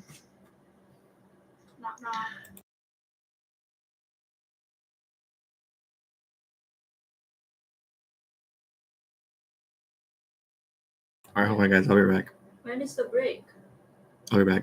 When is What? 2 minutes, but. Get down. All right. Okay. All right. Can I get a minute? Oh. Okay. All right, guys. Yes. Yes. Yeah. But we talk after. All right. 1 minute. Let's finish up the video. Pancreas, and then of course I'll draw the prime process of gastrulation, and you formed your 3 primary germ layers. And those germ layers were the endoderm, the mesoderm, and the ectoderm. And the cells in these germ layers go on to form very specific structures. Endodermal cells are primarily responsible for forming the gastrointestinal tract. So I'll draw the gastrointestinal tract as a tube here, just to start out with. All right. And we have holes at one end and at the other. So the lungs actually develop from the upper gastrointestinal tract. Okay. And of course the liver as well. And up here in the abdomen as well, we have the pancreas. And then, of course, that tube goes on to form the esophagus, the stomach, the small intestines, and the large intestines. Mesoderm tissues, I'll draw here in purple, form some of the layers of the skin, some of the inner layers. They also form muscles. This guy's so good. And bones. And that includes the cardiac muscle as well. And then tucked away down here in the abdomen and pelvis, we have the kidneys and the bladder and our ovaries and 4 testes. And moving on to the ectoderm, as you might suspect, the ectoderm forms the outer layer of skin. And it also forms some skin-related items like sweat glands and hair. But interestingly, in addition to skin and hair and glands, the ectoderm also forms our nervous system. Okay. So just to recap, the endoderm forms our gastrointestinal and pulmonary systems, including the lungs, gastrointestinal tract, liver, pancreas, etc. The mesoderm forms our muscles, including the heart muscle, our skeletal system, and our genitourinary tracts. And the ectoderm forms our skin and related structures, along with our nervous system. Muscle, skeletal. What is it? Genitourinary? And the gonads. All right. Thanks, Jeff. All right, guys. I'm gonna take a break. Let's do a break.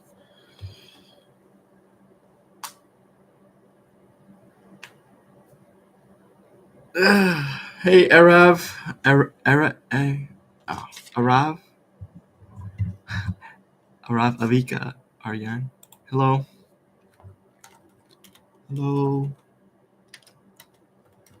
I don't know, Yappuccino. That's what happens maybe when you're just studying alone for a couple hours. Anyways, feel free to move me if I'm talking too much.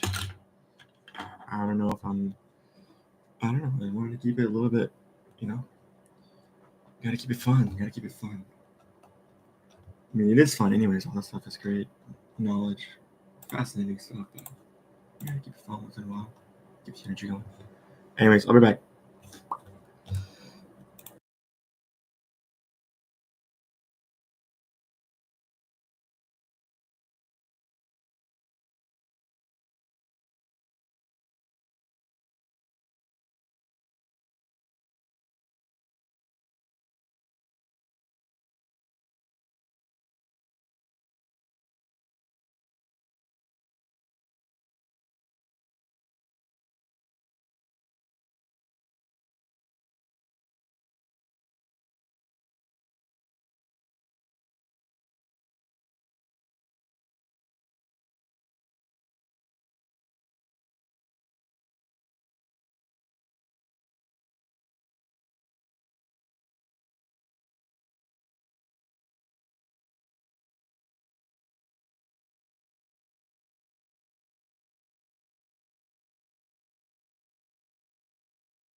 Hey guys, I'm back.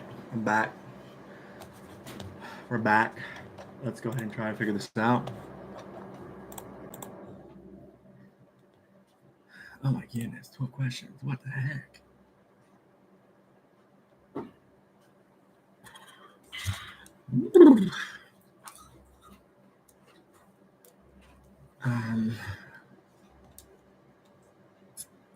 It's halted at the prophase until puberty. What happens after that?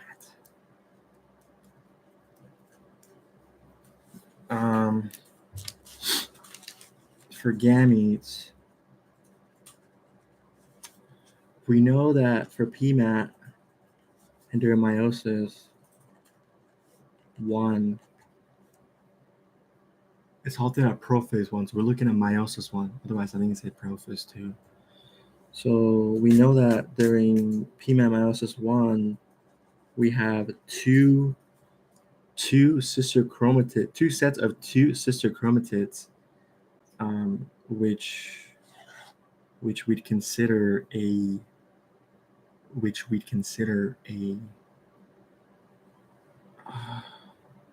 I think we consider this diploid. So that's 2, and so that means we have 46 total, 23. And the prophase, PMADs, and prophase, at prometaphase, prophase. We're going to begin degradation and go with the formation of the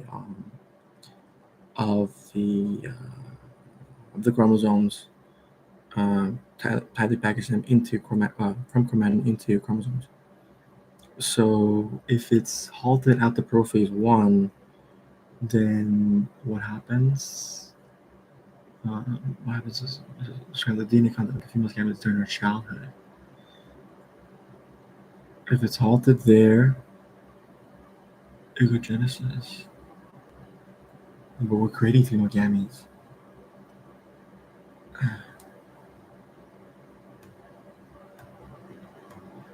The DNA content. The DNA content? What is her DNA content?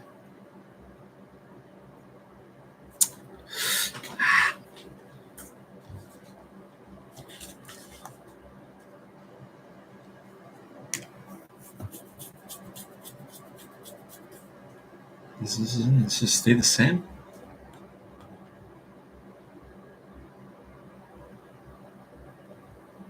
Oh, of her gametes. What is the content of the little girl's gametes? Of her gametes. So what's the content of her egg cell? Gametes, germ cell, egg cell. It's gonna stay.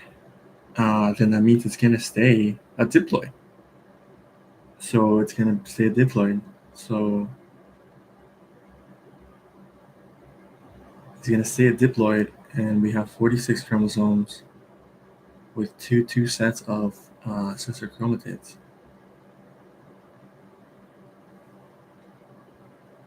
We have 46 and 46 chromosomes. 46 chromosomes have. I think they consider this like the sister chromatids, right? But then we have 4. Anyways, I think it's 92. I'm gonna go with D. What do you guys think? Yes. I'm messing around. Oh my god.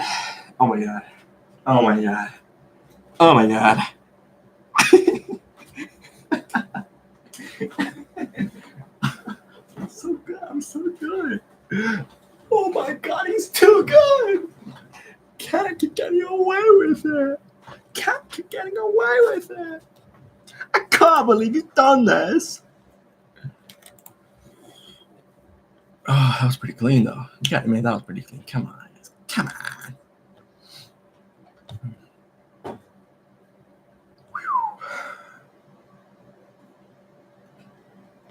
Okay, we're looking at about the two processes is true. It's true. Both produce the same number of viable gametes. What the heck? Same number? False. This is true. That is a question mark.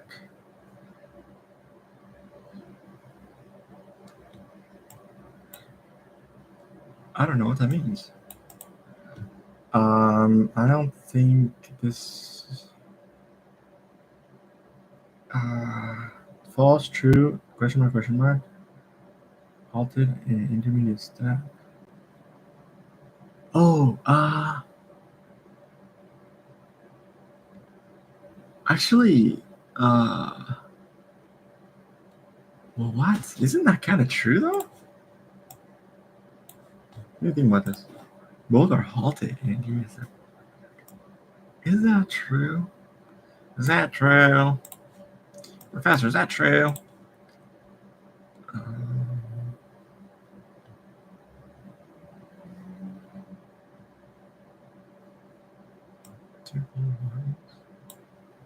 Those are halted and intermediate step. Yeah, how am I supposed to know this background information? Like, what the heck?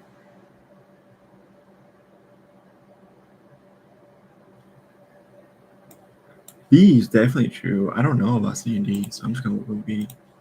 Yeah. Oh, let's go. And he does it again. He does it again.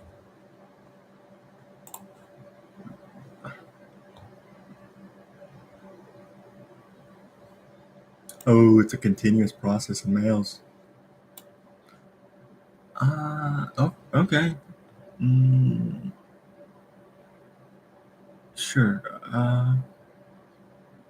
It's a continuous process in males. Cytoplasmic division is unequal in oogenesis. Yeah, that's true. It's 1 of 4, no? Or something like that, I think it said. This is true. Okay, sure. Yes. Anyways, let's move on. What would be a direct consequence of a single point of mutation that modifies the proteins inside of the acrosome?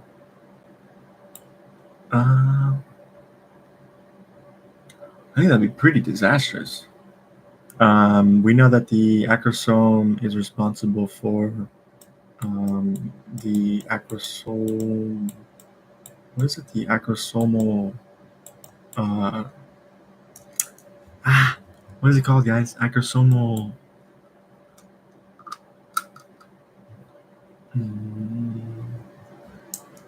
I was gonna call it the acrosomal phase. Acrosomal phase. They're gonna go in and they're gonna modify.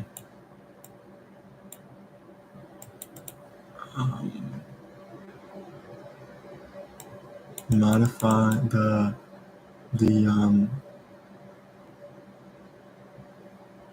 pellucida, zona pellucida. They're going to modify the zona pellucida and stop the other sperms from getting in. Blocked? You're blocked, boy. Blocked like a quarterback. Quarterback? What do they call people? Quarterback linebacker? A quarterback guard. I don't know what you call it. Football speak terminology. Anyways, block. You got blocked, son. You got blocked. So you just can't. Meow, meow, meow, meow. But did it have any other processes? I don't know if it's going to impair sperm motility. I don't think so, buddy. Like, I don't think so unless you're talking about mitochondria or the flagellum itself. Increase polyspermy. Well, if you change it, then yes, this is true. Failure to complete spermatogenesis. I don't think this has anything to do with spermatogenesis. The formation of sperm cells. The formation of sperm cells? Nah. No. Inability to dissolve the zona pellucida with glyco. Oh, that's almost pretty direct, huh? But does it dissolve it? That's true. That was part of it. The first actual phase was dissolving the. Oh my god, what the heck? Was dissolving the glycocalyx. A direct consequence would be, I would think. Ooh, that's a good question. That's a good question. Good question there. Good question. I think both B and D. What the heck's going on, my mouse?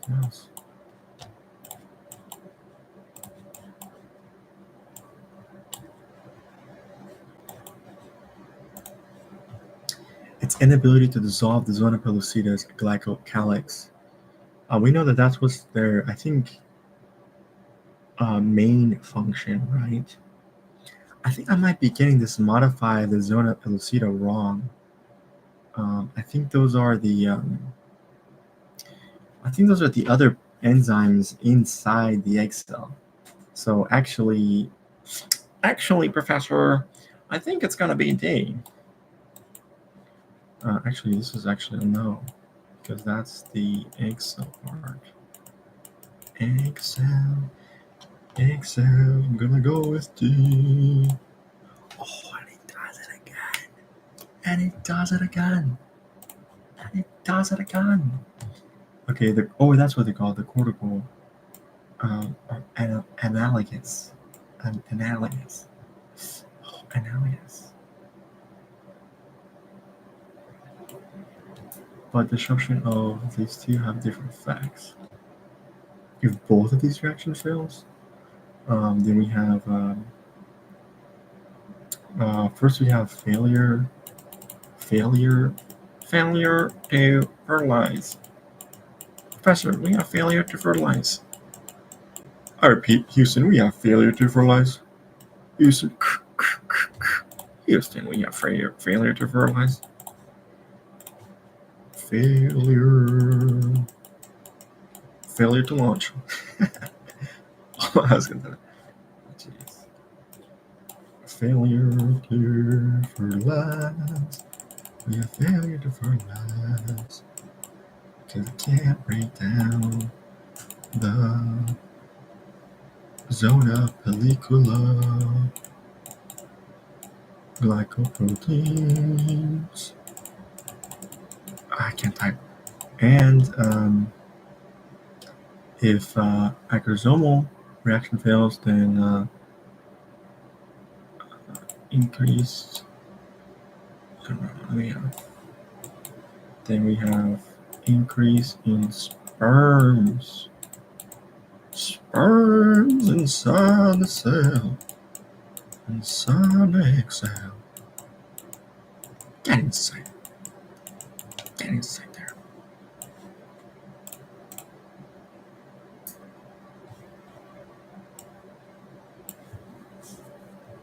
Not respectively, because respectively it said cortical reaction.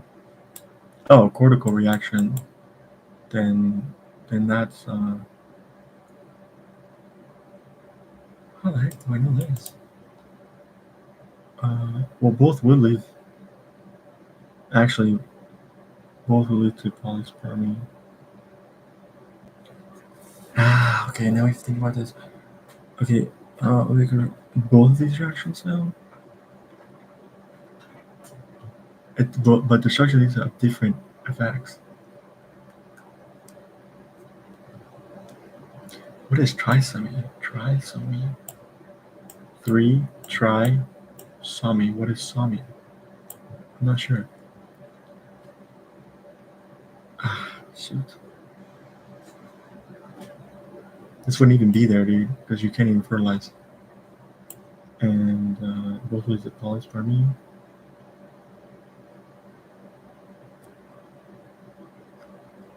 Sterility. Sterile. I mean, that's not necessarily true, because we do get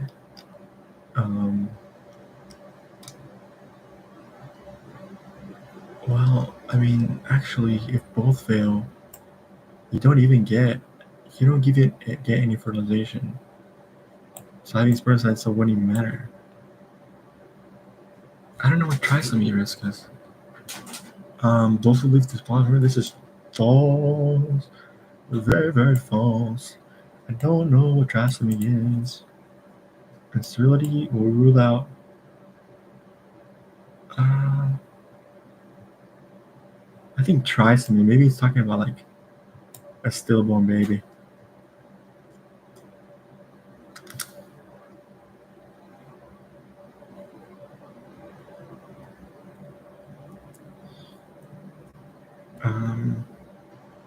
But both wouldn't lead to sterility.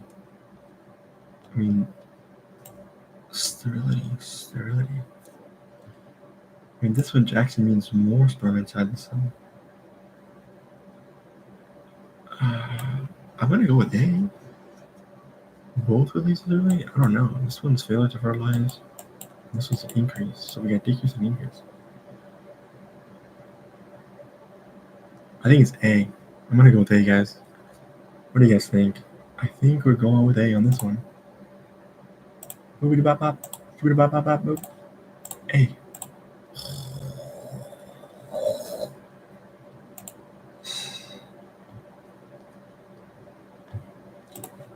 Critical reaction does not occur more than once per mantra because there's a trisomy. Critical reaction lasts for to mantra. Got it. Sterility is correct. Yes, my logic is correct. But what does it mean for what is it called? Trisomy? Trisomy. Trisomy.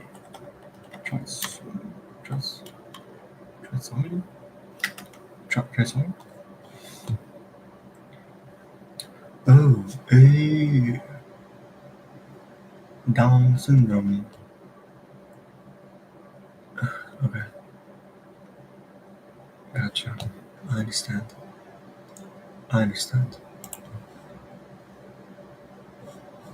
The placenta. Okay, thank you.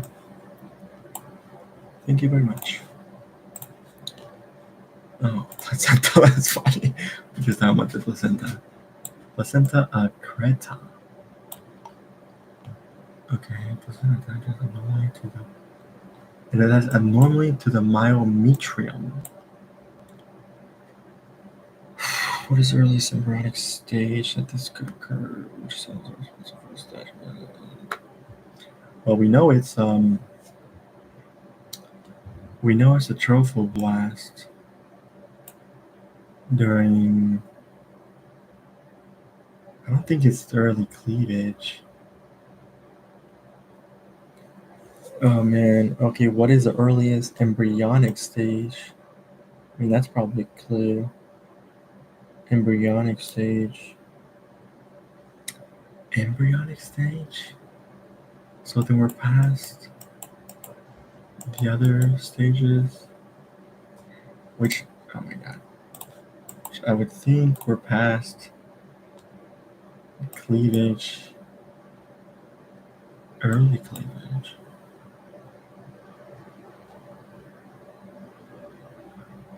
I want to say C. I think last. I'm kind of blanking out.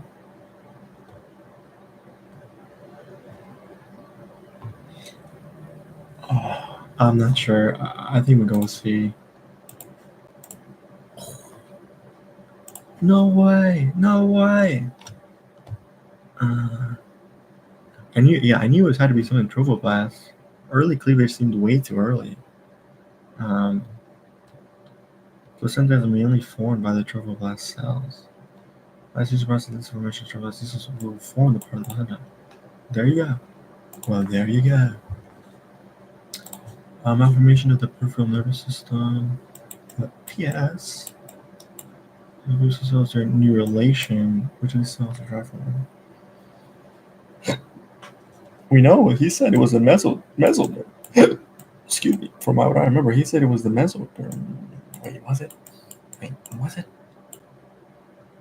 No, man, it wasn't the mesoderm. What are you talking about? It was the ectoderm.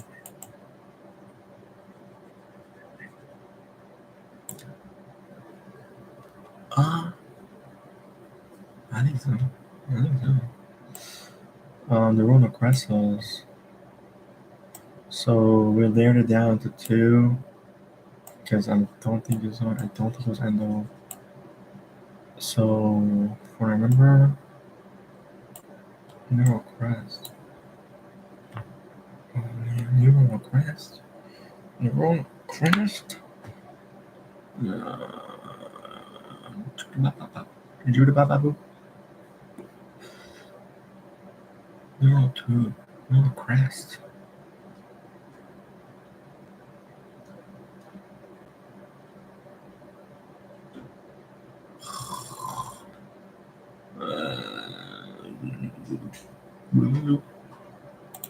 I think it's tube.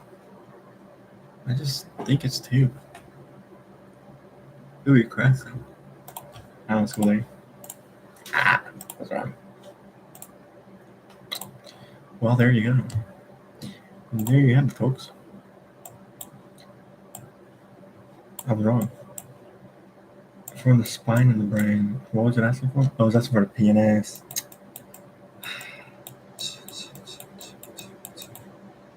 Okay. Lungs and spine and muscle cells are from 3 germs in there. Blah, blah, blah. Lungs, spine, muscle cells are from 3. I think he said it was we have to form the inside structure first, which means that we're doing the inside structure first, and then we do a little bit of the outside structure. I don't even know what I'm drawing here. I'm trying to draw a person. And then, so I think this is first. This is like the brain is third. I mean, I don't know if it's like in that order, but this part I would think would be the inside too. So we're probably also talking PNS here as well, right?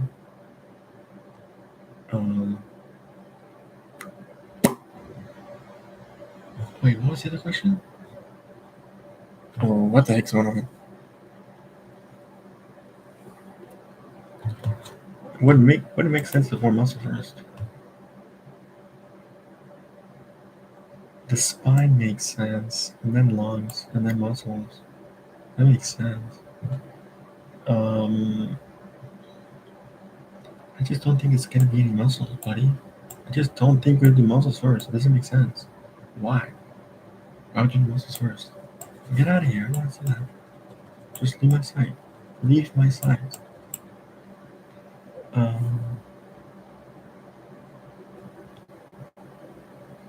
Spine makes sense. Spine and then muscle? And then lungs?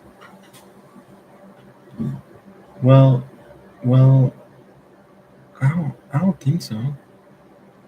I don't know. I'm gonna go with B. I could be wrong. I'm probably wrong. Let's go. Yeah. First is the ectoderm, which was the inside. Then the endoderm. Oh wait. Right. Yeah, ectoderm, which classifies as the inside, which is the spine. And then lungs from the endoderm, and then spine. Wait, what am I saying? Muscle derm from mesoderm. Yeah.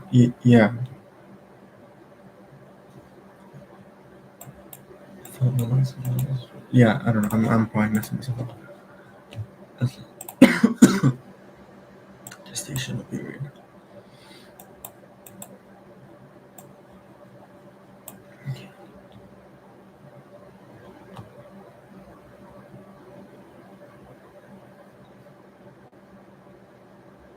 Well, I think you said it was week 2. This doesn't make any sense. What are you talking about? What are you talking about? No, I don't. Ah, ah. I don't know. I just remember saying week 2. Let's go with A. Oh, let's go. At which point in development do we start to observe something increasing the size of the embryo? During this phase, which is after. So this is past 2W, 2 weeks, but before the 40th week. Get back up. Get back over there. And I think this part was size, so we're not going to see any size or fertilization, so that's out. We're not going to see any size during early cleavage. Organogenesis. Organo, maybe organs? Then we have blastulation. Blastulation. Let me think about this. Blastulation. No. Blastulation either.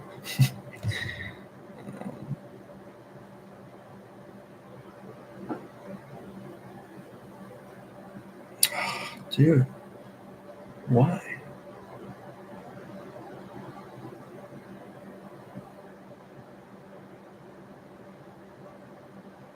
Blastulation. I don't know. I'm thinking A, I guess. I got it. Wait, no. Oh, I wanted to find out why. Look at me messing up. What am I doing? What are you doing, huh? What are you doing? Which embryological stage defines the embryo? Oh,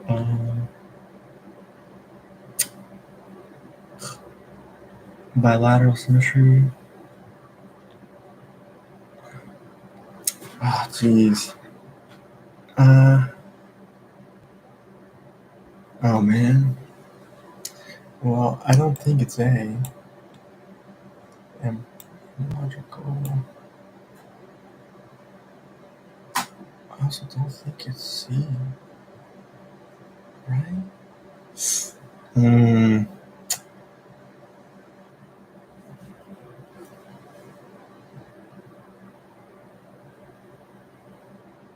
It could be C. I don't think it's here.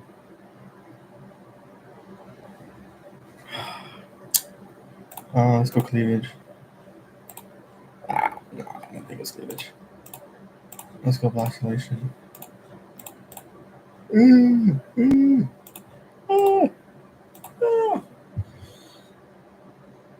Yeah, okay, orientation of the body. Vacillation's just not even linked to that. Okay, that's what I. Okay.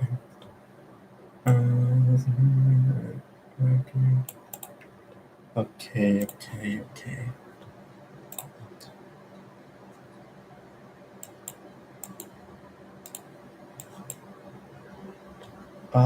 Mesoderm. Mesoderm. Mesoderm.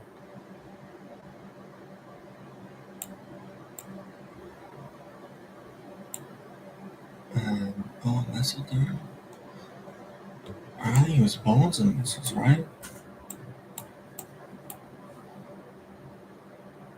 The muscle seems like it's kind of like outside thing. Muscles and skin, I don't think so. Skin and intestines. I don't think so. Spine and brain. I don't think so. Maybe it could be actually. I don't know. I'm gonna go with A or B. I'm gonna go with B first. Let's go.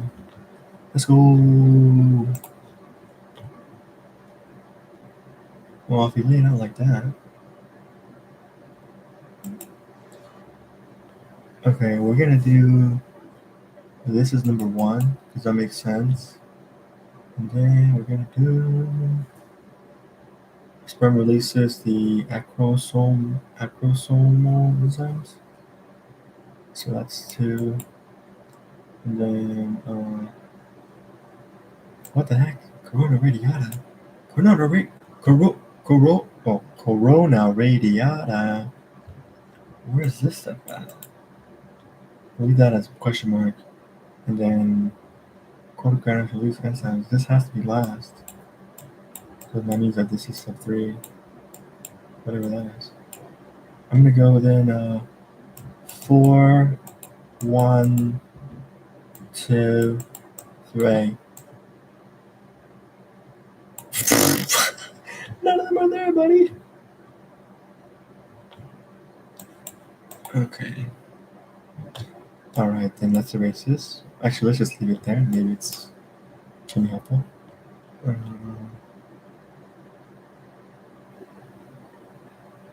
Then maybe actually, I think it's gonna go a 2,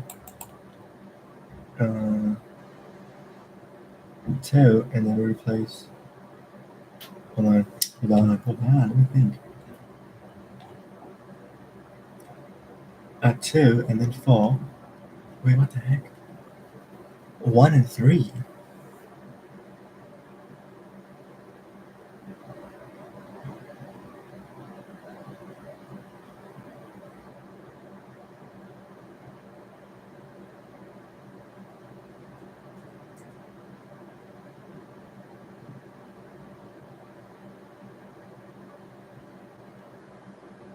Two. Oh, what do I say? Yeah, 1 and 3. I'm saying 1 and 3, right? So 2, 1. What sequence has 2, 1? Only B. Let's make sure it makes sense. 2, 1, and then 3. 2, 2, 1 always makes sense, yes. 3 makes sense. Vitelline membrane. That must be something inside then, I guess. I don't know. This makes sense. 2, 1, 3, 4. 2, 1, 3, 4. Let's go. Let's go. And the crowd goes wild. Okay. This is all videos. It's really nice. And then we have viruses and prokaryotes. So we have 3 to do tomorrow. 3 to do tomorrow plus octopus review plus excuse me, plus read the highlight plus that's the main idea and 3 passages. Can I do it? I think so. It's gonna be tight. Let's go ahead and switch over right now to Anki because we have too many Anki. Oh my god! Look at that! Look at all that Anki. Let's go.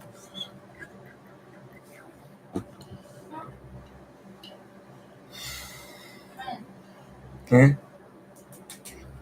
I'll try an hour and 30. Oh, I'll try for an hour so we have 30 minutes. an hour and 30? Maybe it's a lot.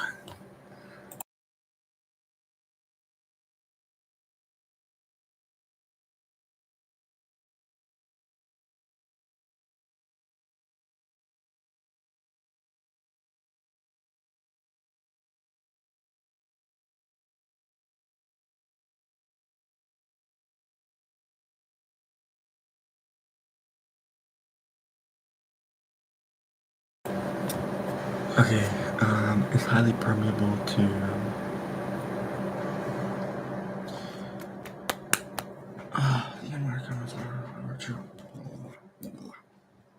I don't know. Okay, it's happening with metabolic molecules and small proteins.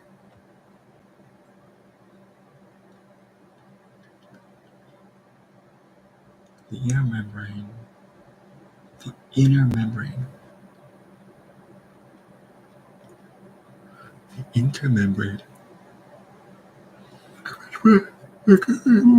Accumulates protons. The matrix for the Krebs cycle. The cristae. The outer membrane.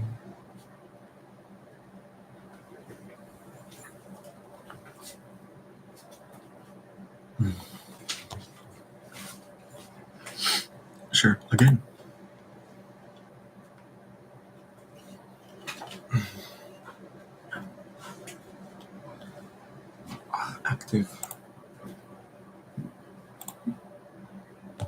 ligand scarcity is open when the ligand binds to substrate. When the ligand substrate binds to a specific receptor site, and these tend to be neurotransmitters or hormones.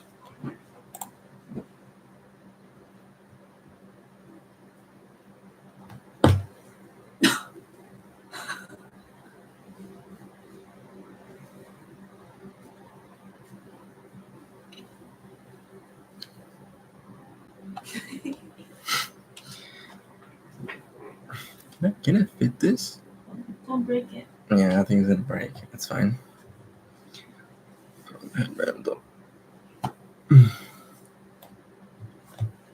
Okay, that's good.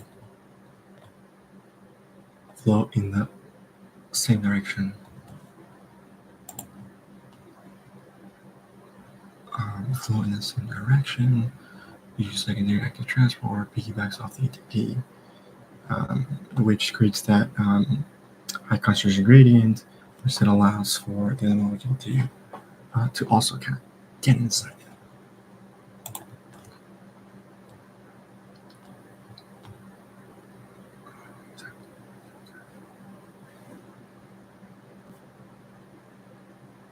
Secondary messengers.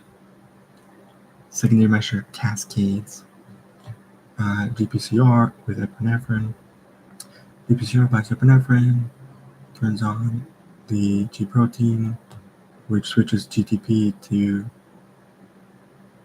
GTP to GTP, which then turns on the adenylyl cyclase enzyme, which turns the ATP into the CAMP.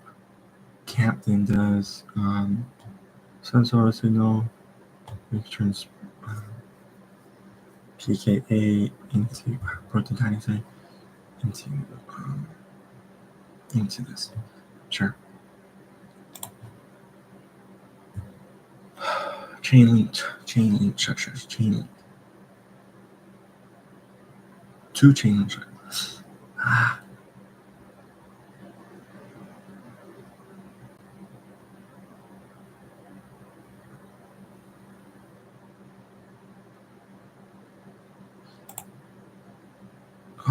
Two membrane spanning chains. Two membrane spanning chains. Two membrane spanning chains. Integrins have two membrane spanning chains. Two membrane spanning chains. Permit the cells to adhere to proteins in the extracellular matrix.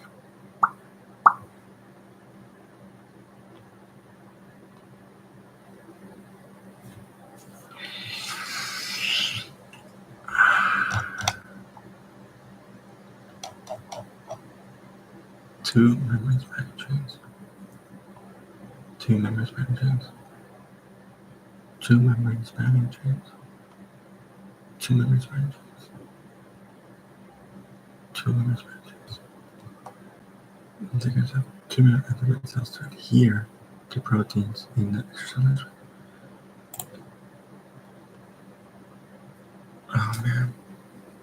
Highly permeable to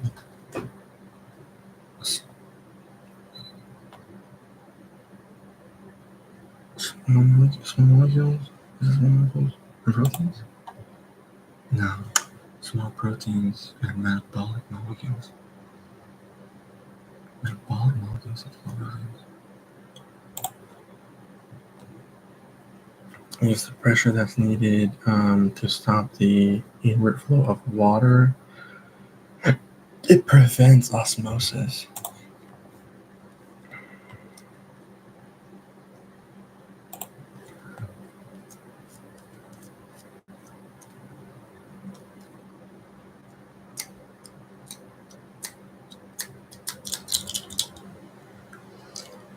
Ion channels. Okay, good.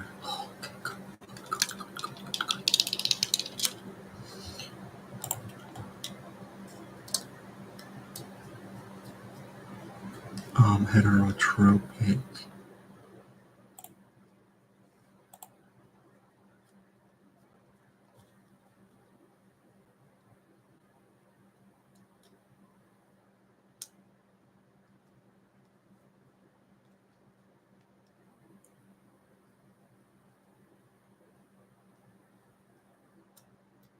move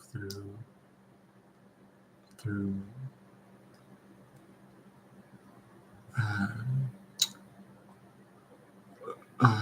well, what do you mean when you move across the membrane, right? When you move across the membrane. Passively, okay, passively. Metabolic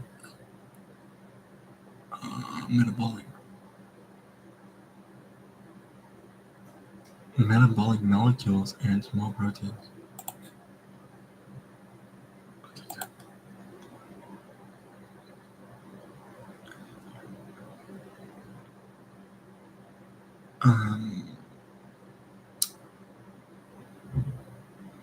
Well,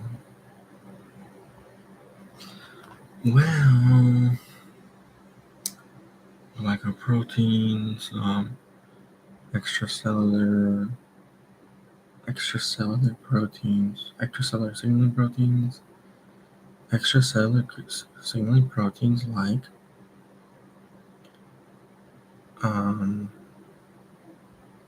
glycoproteins, glycoproteins, G-coprotein receptors. Yeah, okay.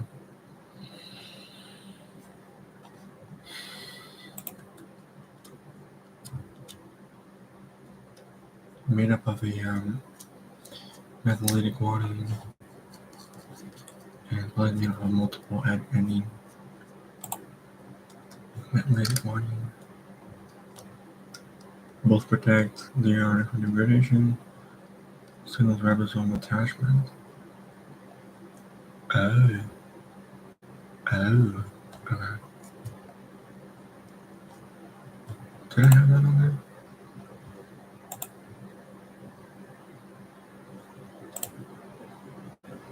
I think we did. What the heck? Oh no, we're on oh, you guys can't see. What the heck? My bad, guys.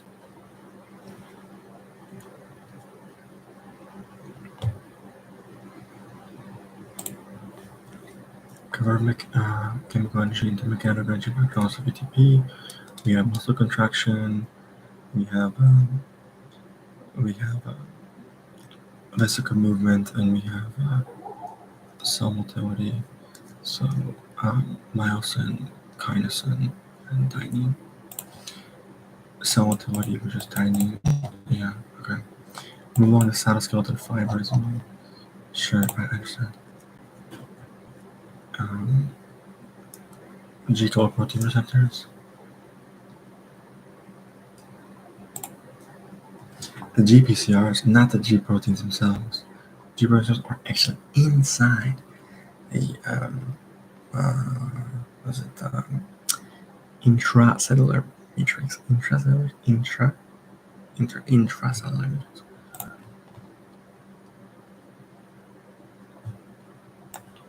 Molecules.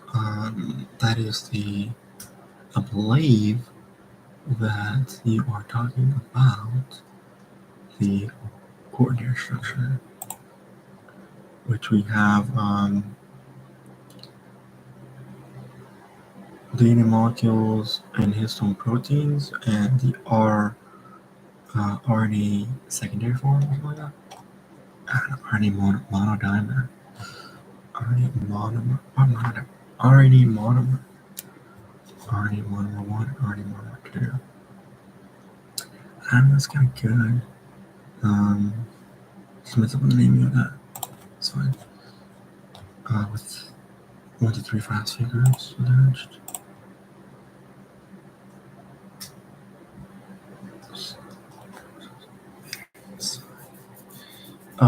Transmembrane proteins. They're embedded inside. Actually, these are.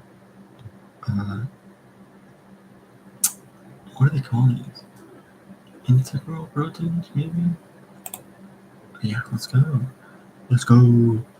Single pass, multi-pass, monotropic, extrinsic, exocytosis, voltage gain channels open when? The voltage gain channels open when there is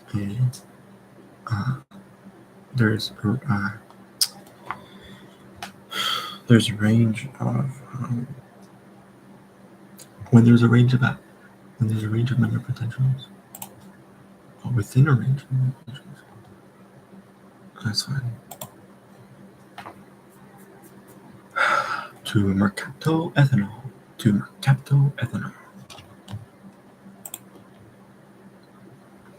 Yeah. Procedures have one, and users have many, multiple series of bonds. Saturated has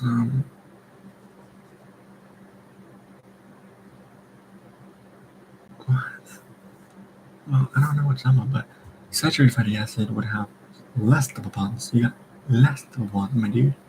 And then I'll guess you have more in the fluid.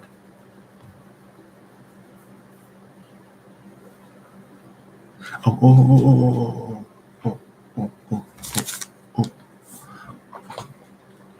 Stop. Wait a minute.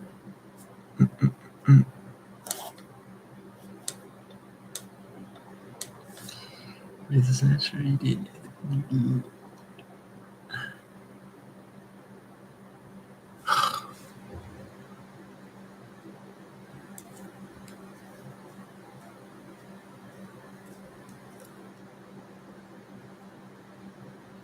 Ah.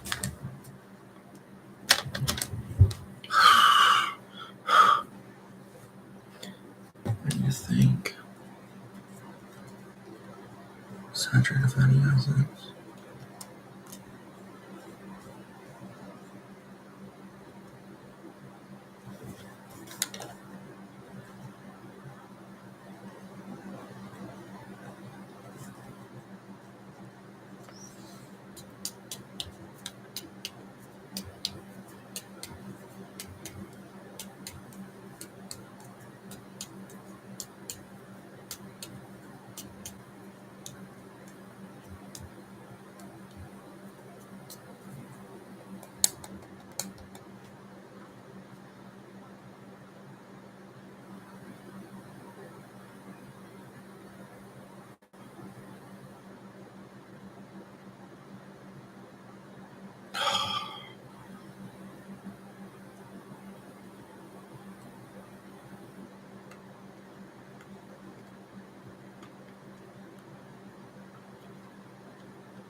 I can't go back to check on the notes.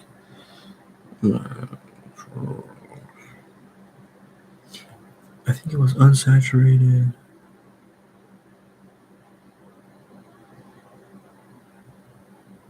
Saturated with a bunch of hydrogens. There's a lot of hydrogens, so that means you don't really have that many double bonds. So we know saturated you get notable bonds. You have notable bonds. Notable bonds, you're a bit tighter, right? You're a bit tighter.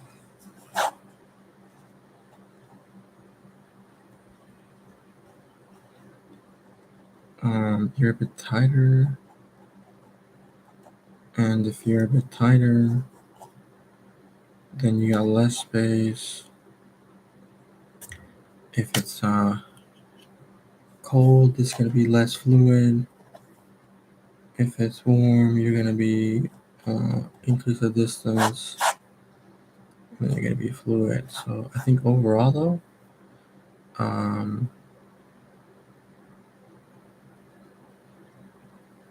it's because you got that What is it? Steric hindrance? Steric hindrance? You're not so sterically hindered. You're gonna cause the distance to decrease. There's gonna be more. You're gonna be less fluid overall. I'm gonna say notable ones less fluid. Let's go, dude. Still got that brain. Oh, my brain still works. Thank goodness. Whew. Oh man, that was like, wow.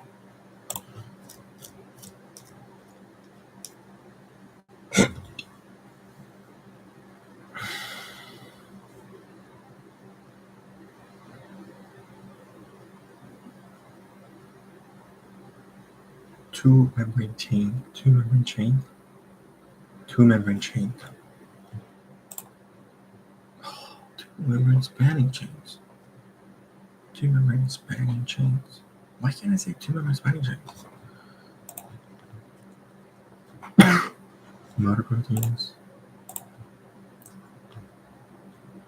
Metabolic molecules of small proteins.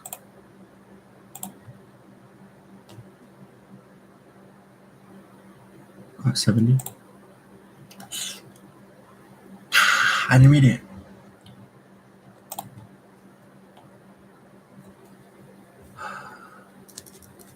Covalently binds to the active site. You are.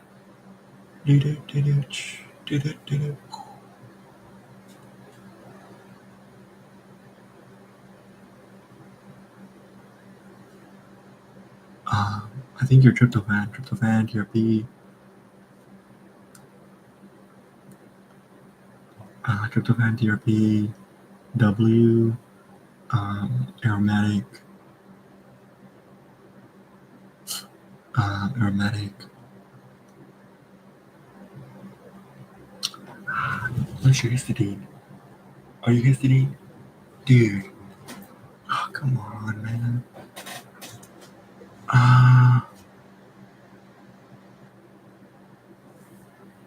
I think you're tryptophan. Tryptophan, TRP, W, and then absorbs UV light, I think. Oh, let's go. No, it was emits.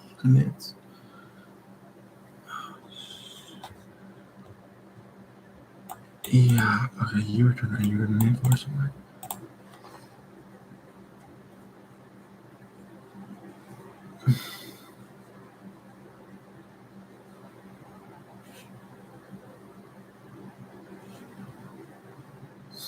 You are an any port transport. Any port transports, and I think you're just gonna be a chemical gradients. Any port? Not secondary. Not secondary. Okay. Passively.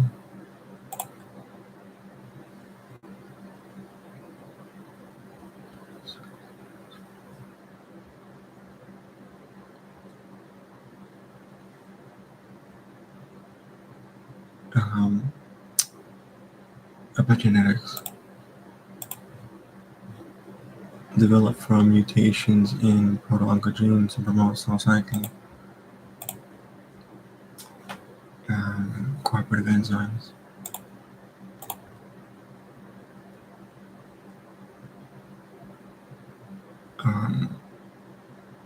Ligand-gated channels.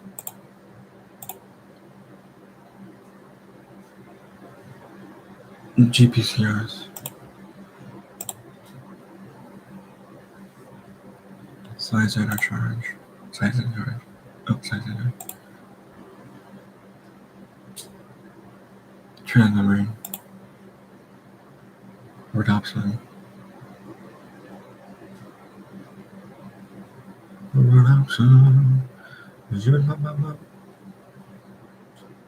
And they're also glycoproteins.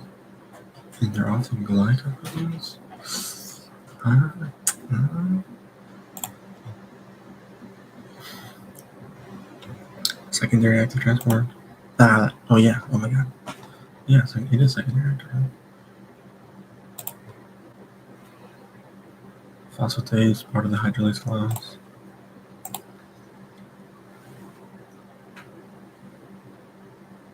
Binds to single-stranded DNA. You are ATP. The amino acid is at its isoelectric point. It's a zero, and it's a zero. Active transporters. Primary active transporters. Right, that's fine. I understand.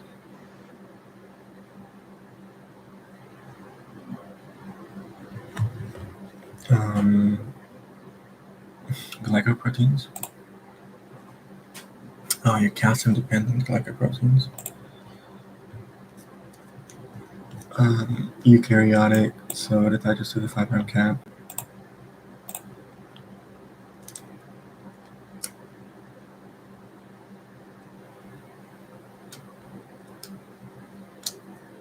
GPCRs.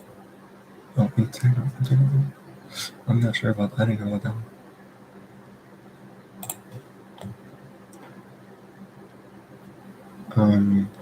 Cadherins.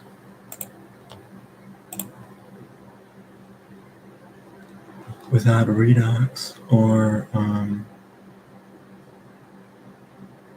redox or water. Without water or redox. Okay.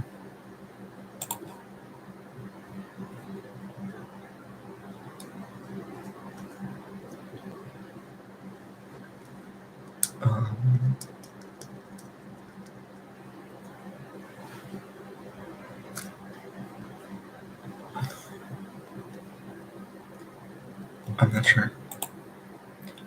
Okay, you're just a regular glucose transporter. Alright, buddy.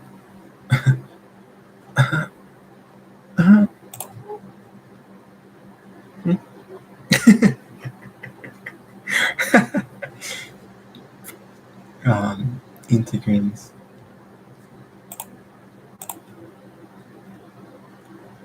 Integral proteins.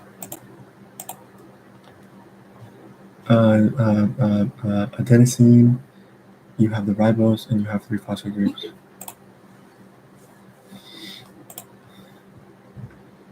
You are serine. Serine sips on a short straw with a hydroxyl tip.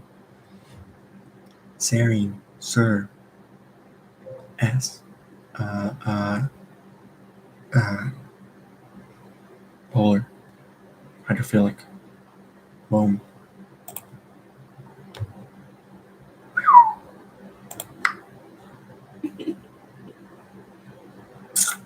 The citric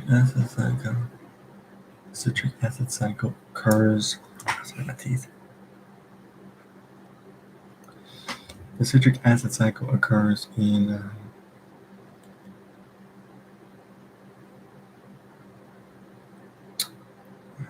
citric acid Krebs cycle. Does that occur in mitochondria? I don't know where it occurs in prokaryotes. Mitochondrial matrix and the prokaryote cytoplasm. Come on, man. Joe Biden, come on, man. Transfer proteins and glucose. Glucose transporters.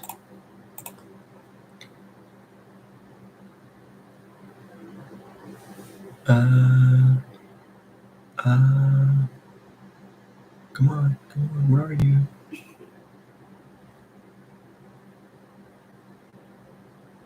Come on, dude.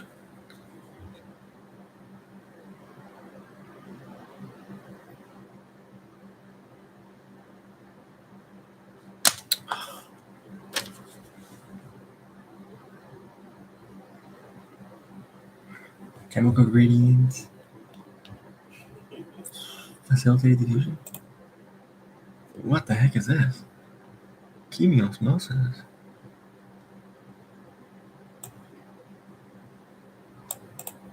Oh man, I'm not sure. I didn't know about this.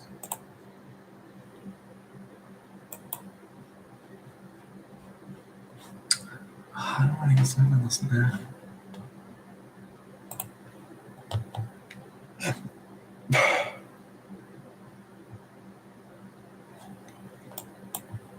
I did not know that's what it was.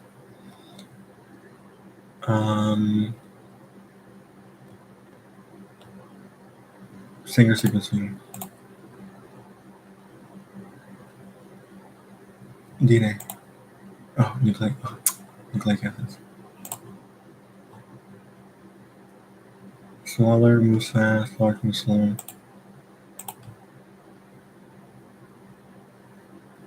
And cause signal transduction, which essentially means that it causes some sort of signal inside the cell. A response, yes. Sister commented?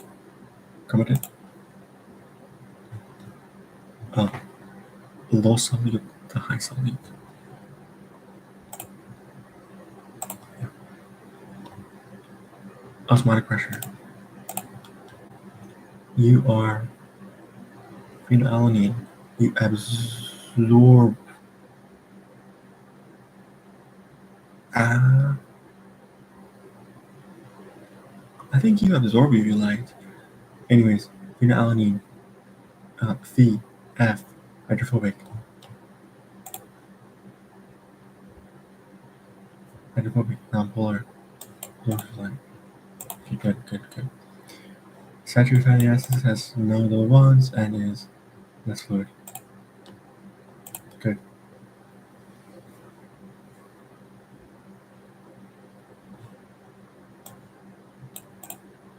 Chemiosmosis? Chemiosmosis. Okay. Chemiosmosis.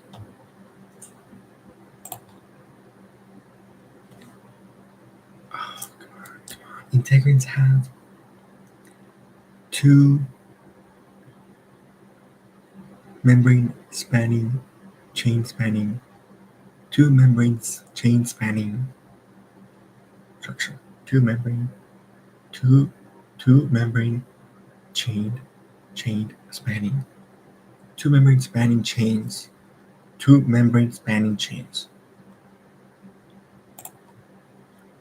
Let's go. I finally got it.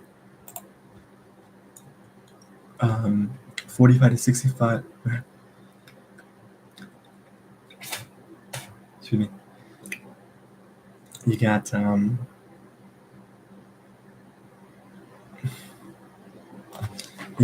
denaturization. So you gotta cook that cooker. You gotta cook it. So we're at 93 to 95.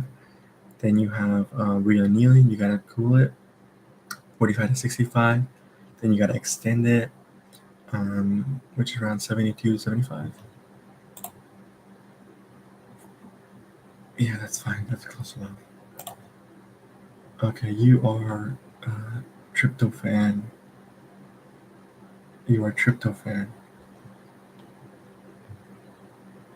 TRP, W,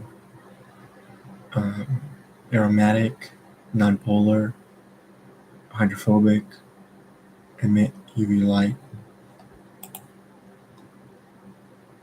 Good. Wait, what? Fluorescent light. Is that the same thing? Fluorescent light?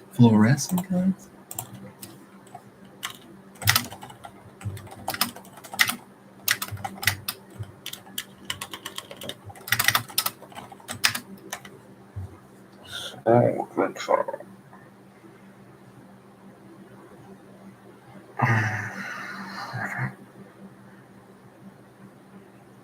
Not UV light, fluorescent lights. Okay, that's pretty bad. Is the other one UV light? No, I don't know. Oh man, I've been saying it wrong the whole time. Fluorescent light. I guess. Oh man, I guess we'll go good. I guess. We have 80 there. The N-terminus is the N-terminus is positive. Requires hydrolyzation of ATP.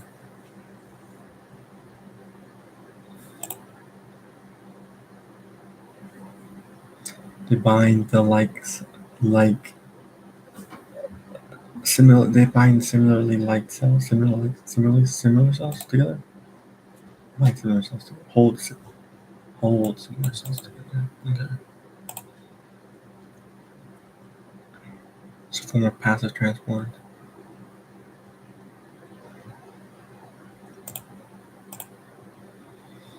DNA is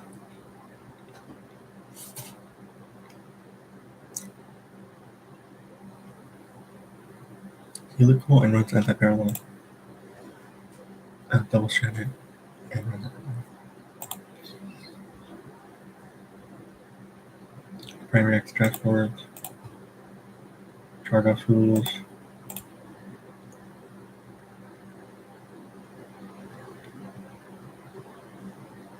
Symport during secondary active transport.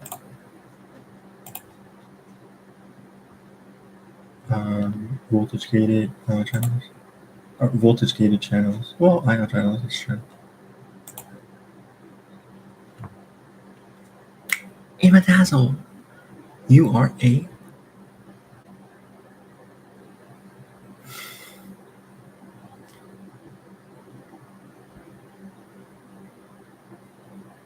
I think you're just a one ring structure, pentagonic, and then on the bottom left corner, and then it's double bonded, and then a double bond on the top. Oh no, double bond on top, but two double bonds on the bottom. Okay. Autohistidine, yeah, it's true. Transmembrane proteins. This is what drops them.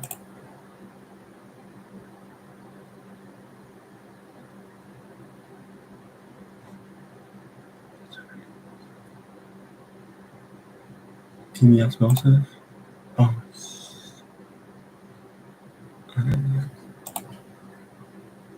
It's a measure of sedimentation time.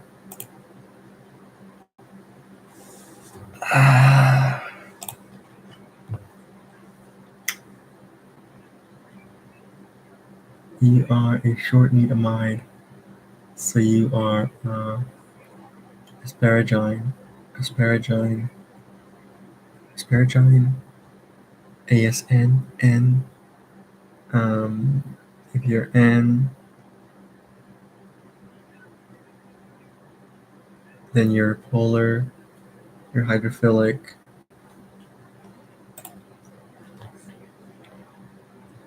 Okay.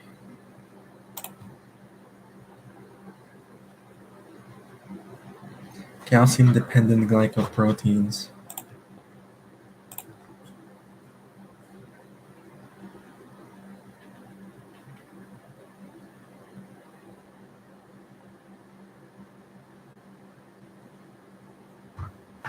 Extracellular? No.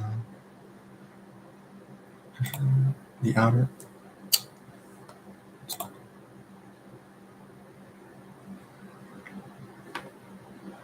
Secondary active transport.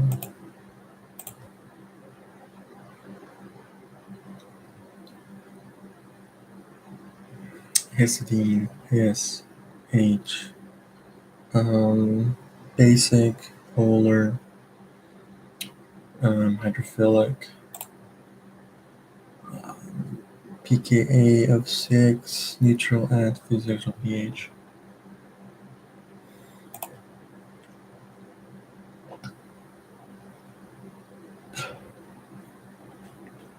Facilitated diffusion. Isomerase.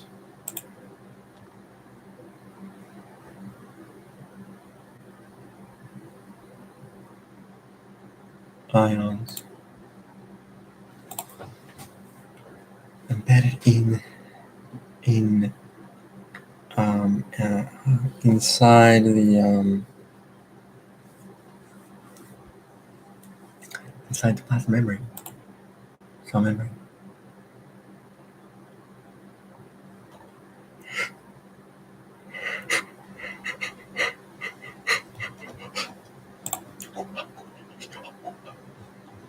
Integral proteins. Outer.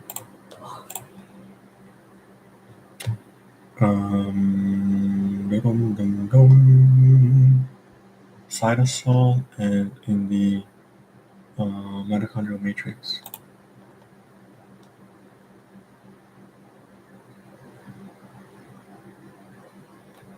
This is the Krebs cycle, isn't it? I think it's Krebs cycle. Glucose transporters then activates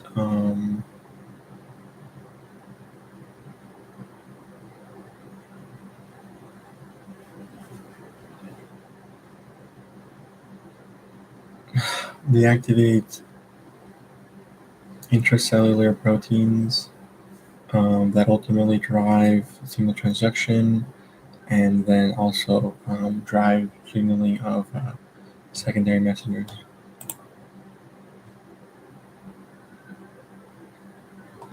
Same thing.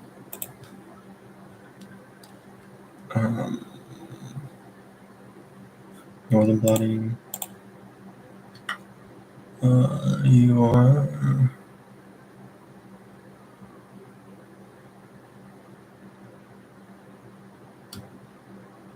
UR309, THR-T, polar hydrophilic nucleic acids, low to high purines like A and G. Serine is a short carbon chain, adds a hydroxyl at the tip. Actually, it's just really like that's it. You just add. Yeah.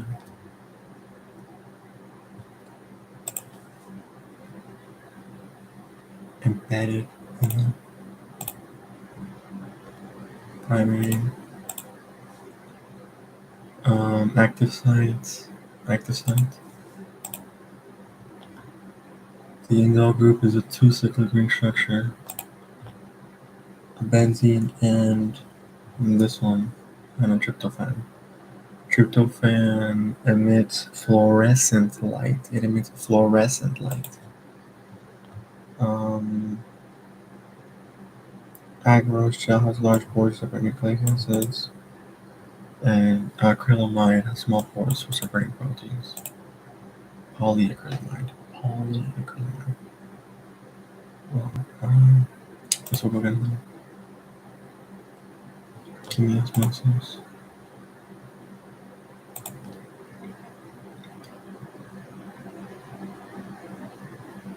Saturated. Binds at the allosteric site. And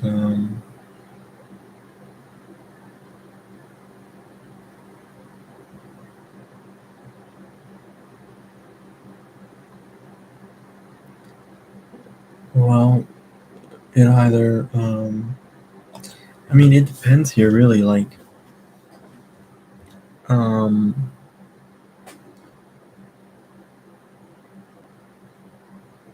binds at the allosteric site, and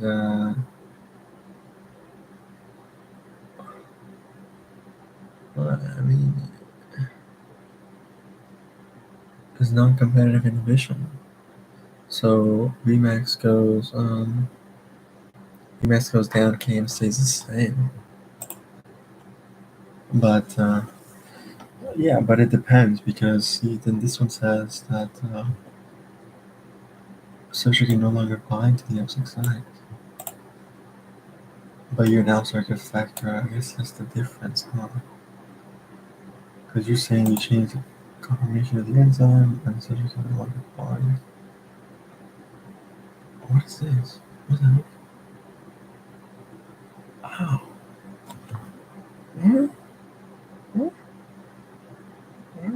Where did that go? What's happening here?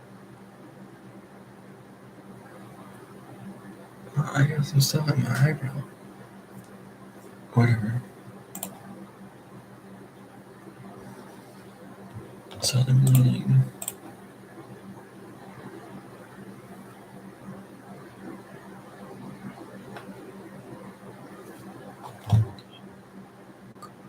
Black Constellation. Black Constellation, and we have the ones that have the hydroxyl groups are the ones that are O linked, such as serine and 309, and then the one that's N linked is gonna be asparagine. Is that right? Toddler needs sugar. Toddler needs sugar. Toddler needs sugar. Toddler needs sugar. The toddler needs sugar. Toddler needs sugar. Okay. Phenylalanine, it could be a regular amino acid carboxyl group. The R group is going to contain a benzyl, and you're going to be nonpolar, hydrophobic, and you're going to absorb UV light. Okay. Yes, correct. Amundo. Harnesses the energy released by primary active transport to transport an ion and a molecule that is in anaport, that is in symport or anaport.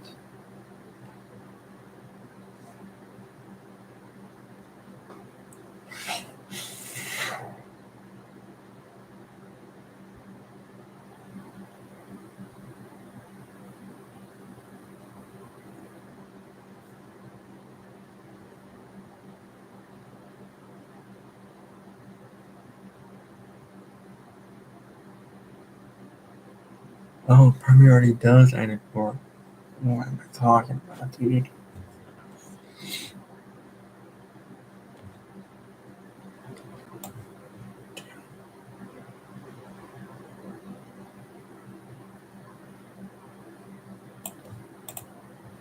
Going down into electric gradient to drive nanoparticle.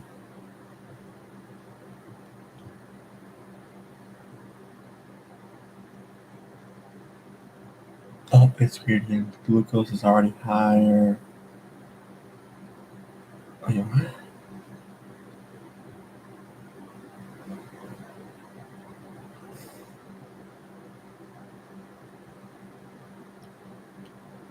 What? They're both high here, no? I don't know. I need to reread this.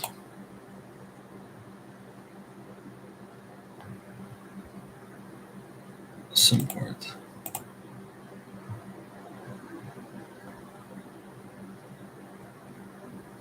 Requires a doses of ATP.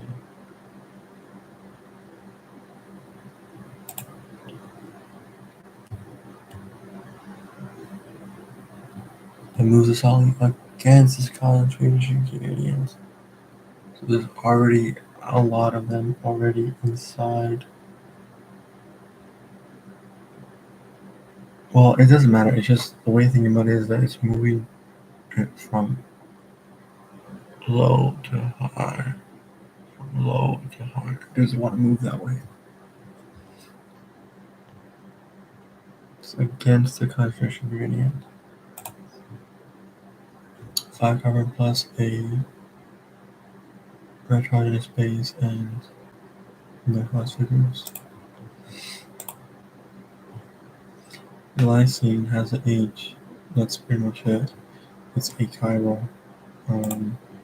And oh my god, glycine disrupts the alpha helixes by making it floppy.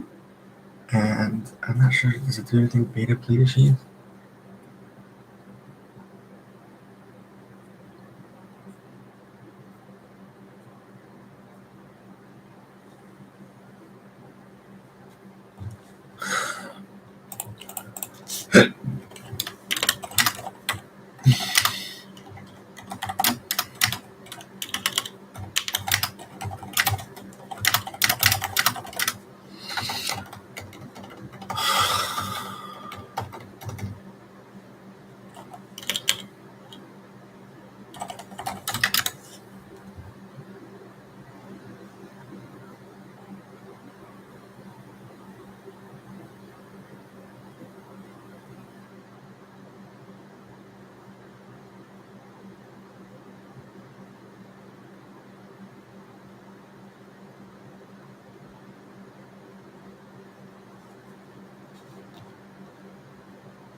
Oh, and it does disrupt the beta-pleated sheets, but not as strongly as proline.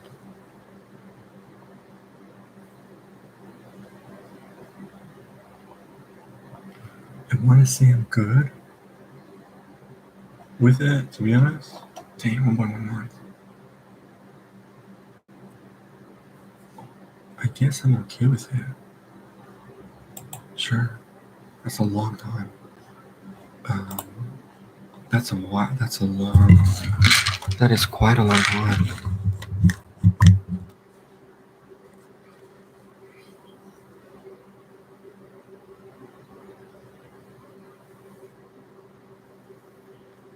Secondary active transporters. Outer. Signal transduction pathways, and ultimately turn on signal cascades, which is secondary messengers. That's what it's trying to say. Cellular responses. Signal cascades. Yeah, essentially. Yeah, cellular responses. Tryptophan DRPW, nonpolar aromatic, contains the indole group, and you emit fluorescent light. Okay, good. This really relies on a thermostable called tag polymerase because it's thermodynamically resistant. Yeah, heat resistant. It's fancy way of saying heat resistant. A little bit of heat resistance. I have one or more segments that are embedded in the positive layer. And for helicase, or a type of integral protein that span across the phospholipid bilayer. Well, span across the phospholipid layer. Span across the transmembrane layer. Spans the entire membrane layer. Okay, that's fine.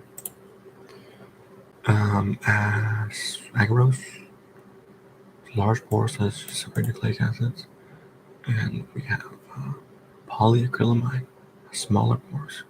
So it's better for separating proteins.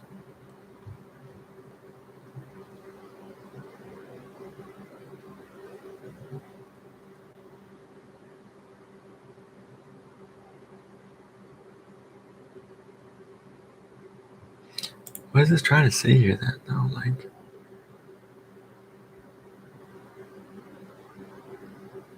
agarose is DNA.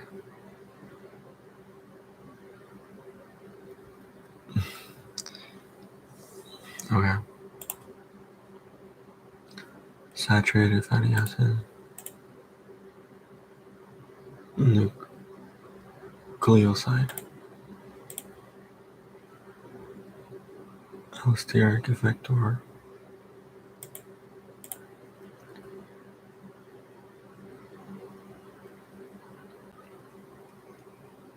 Homotropic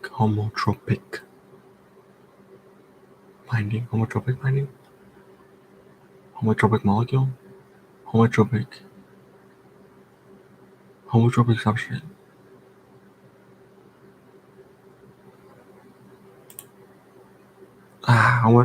Yes. It's cooperative binding.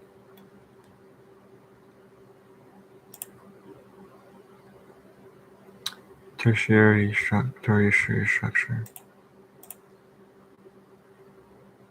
ATP. Breakdown of ATP.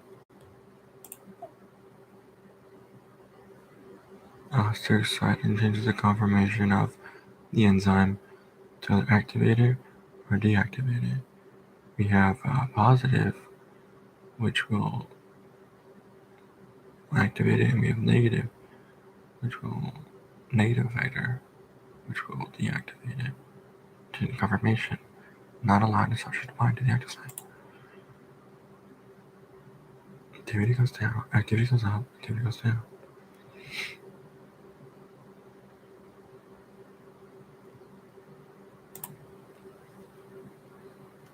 PCR, cytokatalysis. A coenzyme is a small organic molecule. Small organic molecule.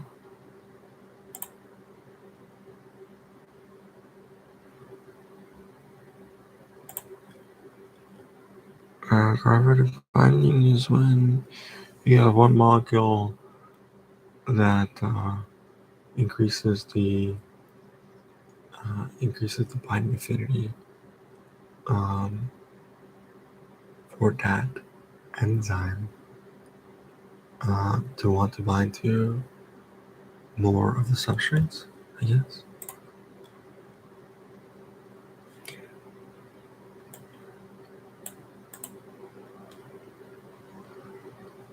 Making it more or less lightly blind. I guess. I'm not sure.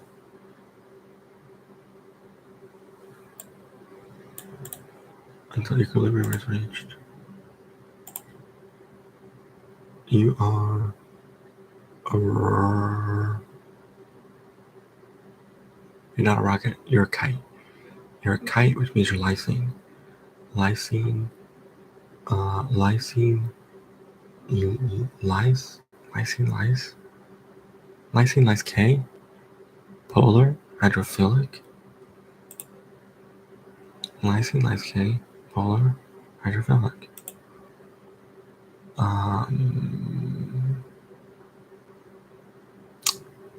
You are glucoisomerase. I am glucoisomerase. Phosphoglucose. Negative sense are additions. Yeah, negative sense. Oh man, I'm sleepy.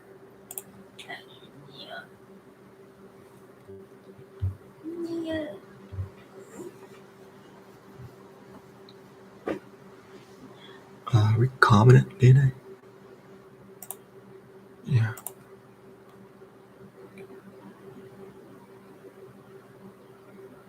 What?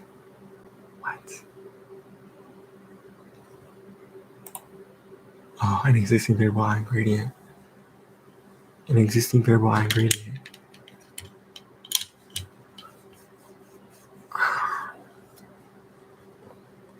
Oh, shoot. 70.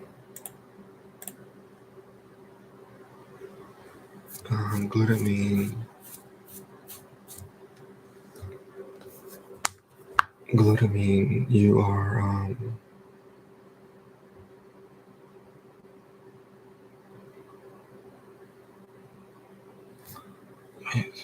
you are the queen's amide, you're longer chained asparagine. You're longer chain asparagine. You're longer chain asparagine. Okay, there we go.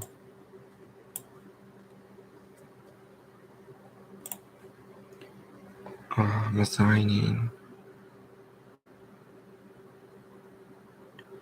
The little caterpillar adds a methyl group. No, passes sulfur gas and adds a methyl group. Passes sulfur gas and adds a methyl group. You are,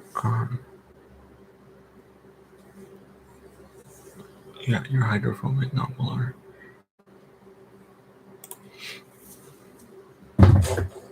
ATP or an already favorable ion gradient, which means that you're already passing two different ions, one from high to low, and vice versa. Right? An ion other than soluble. I guess that's good. I don't know. Released by ATP. Oh, I messed up on the two. Codons. Oh my god, exons. Harnesses energy released by Harnessless energy released by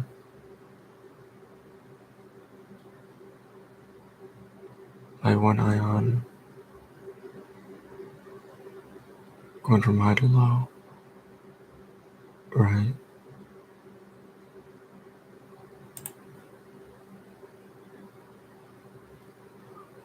One high to low, and then that drives another one to go from low to high, to go from low to high. Yeah. Or maybe it's from, yeah. Okay, I think I understand. It's a type of integral protein that spans the cell membrane. Cooperative binding.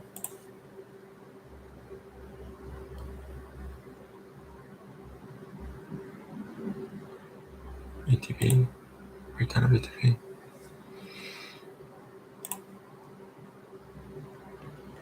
Until equilibrium is achieved. Glucose, phosphoglucose summaries.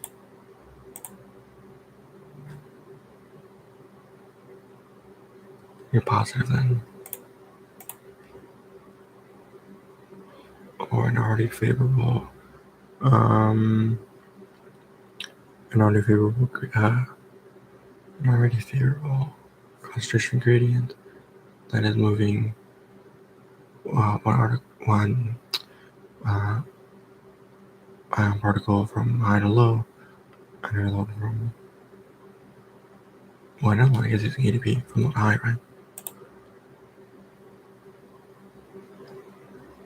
No, I just think this is what an existing favorable ion gradient.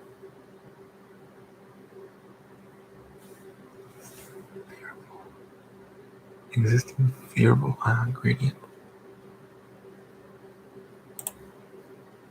Exons. Regions of genes. That's the code. That's the clue. It's genes.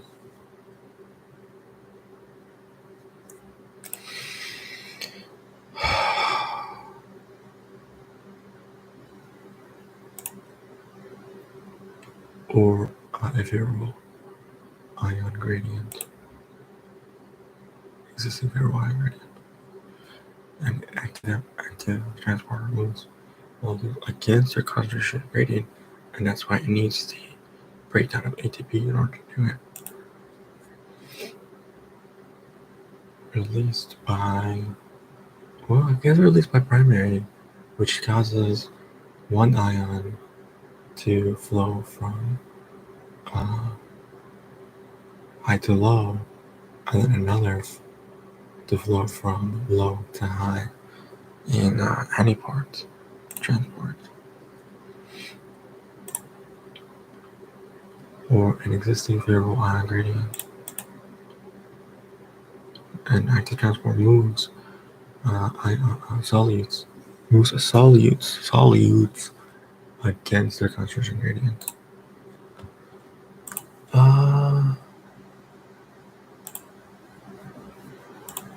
Can use this one, I guess. Epigenetics. Well, that means I didn't really touch on these yet. Man, and these are growing. I could do some tomorrow. Maybe get some tomorrow when I'm there.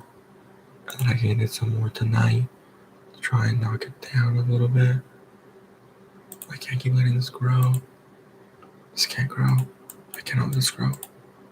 And then on top of that, I have the other stuff I need to do. And then add more cards for Monday. Okay, guys, thank you so much for watching.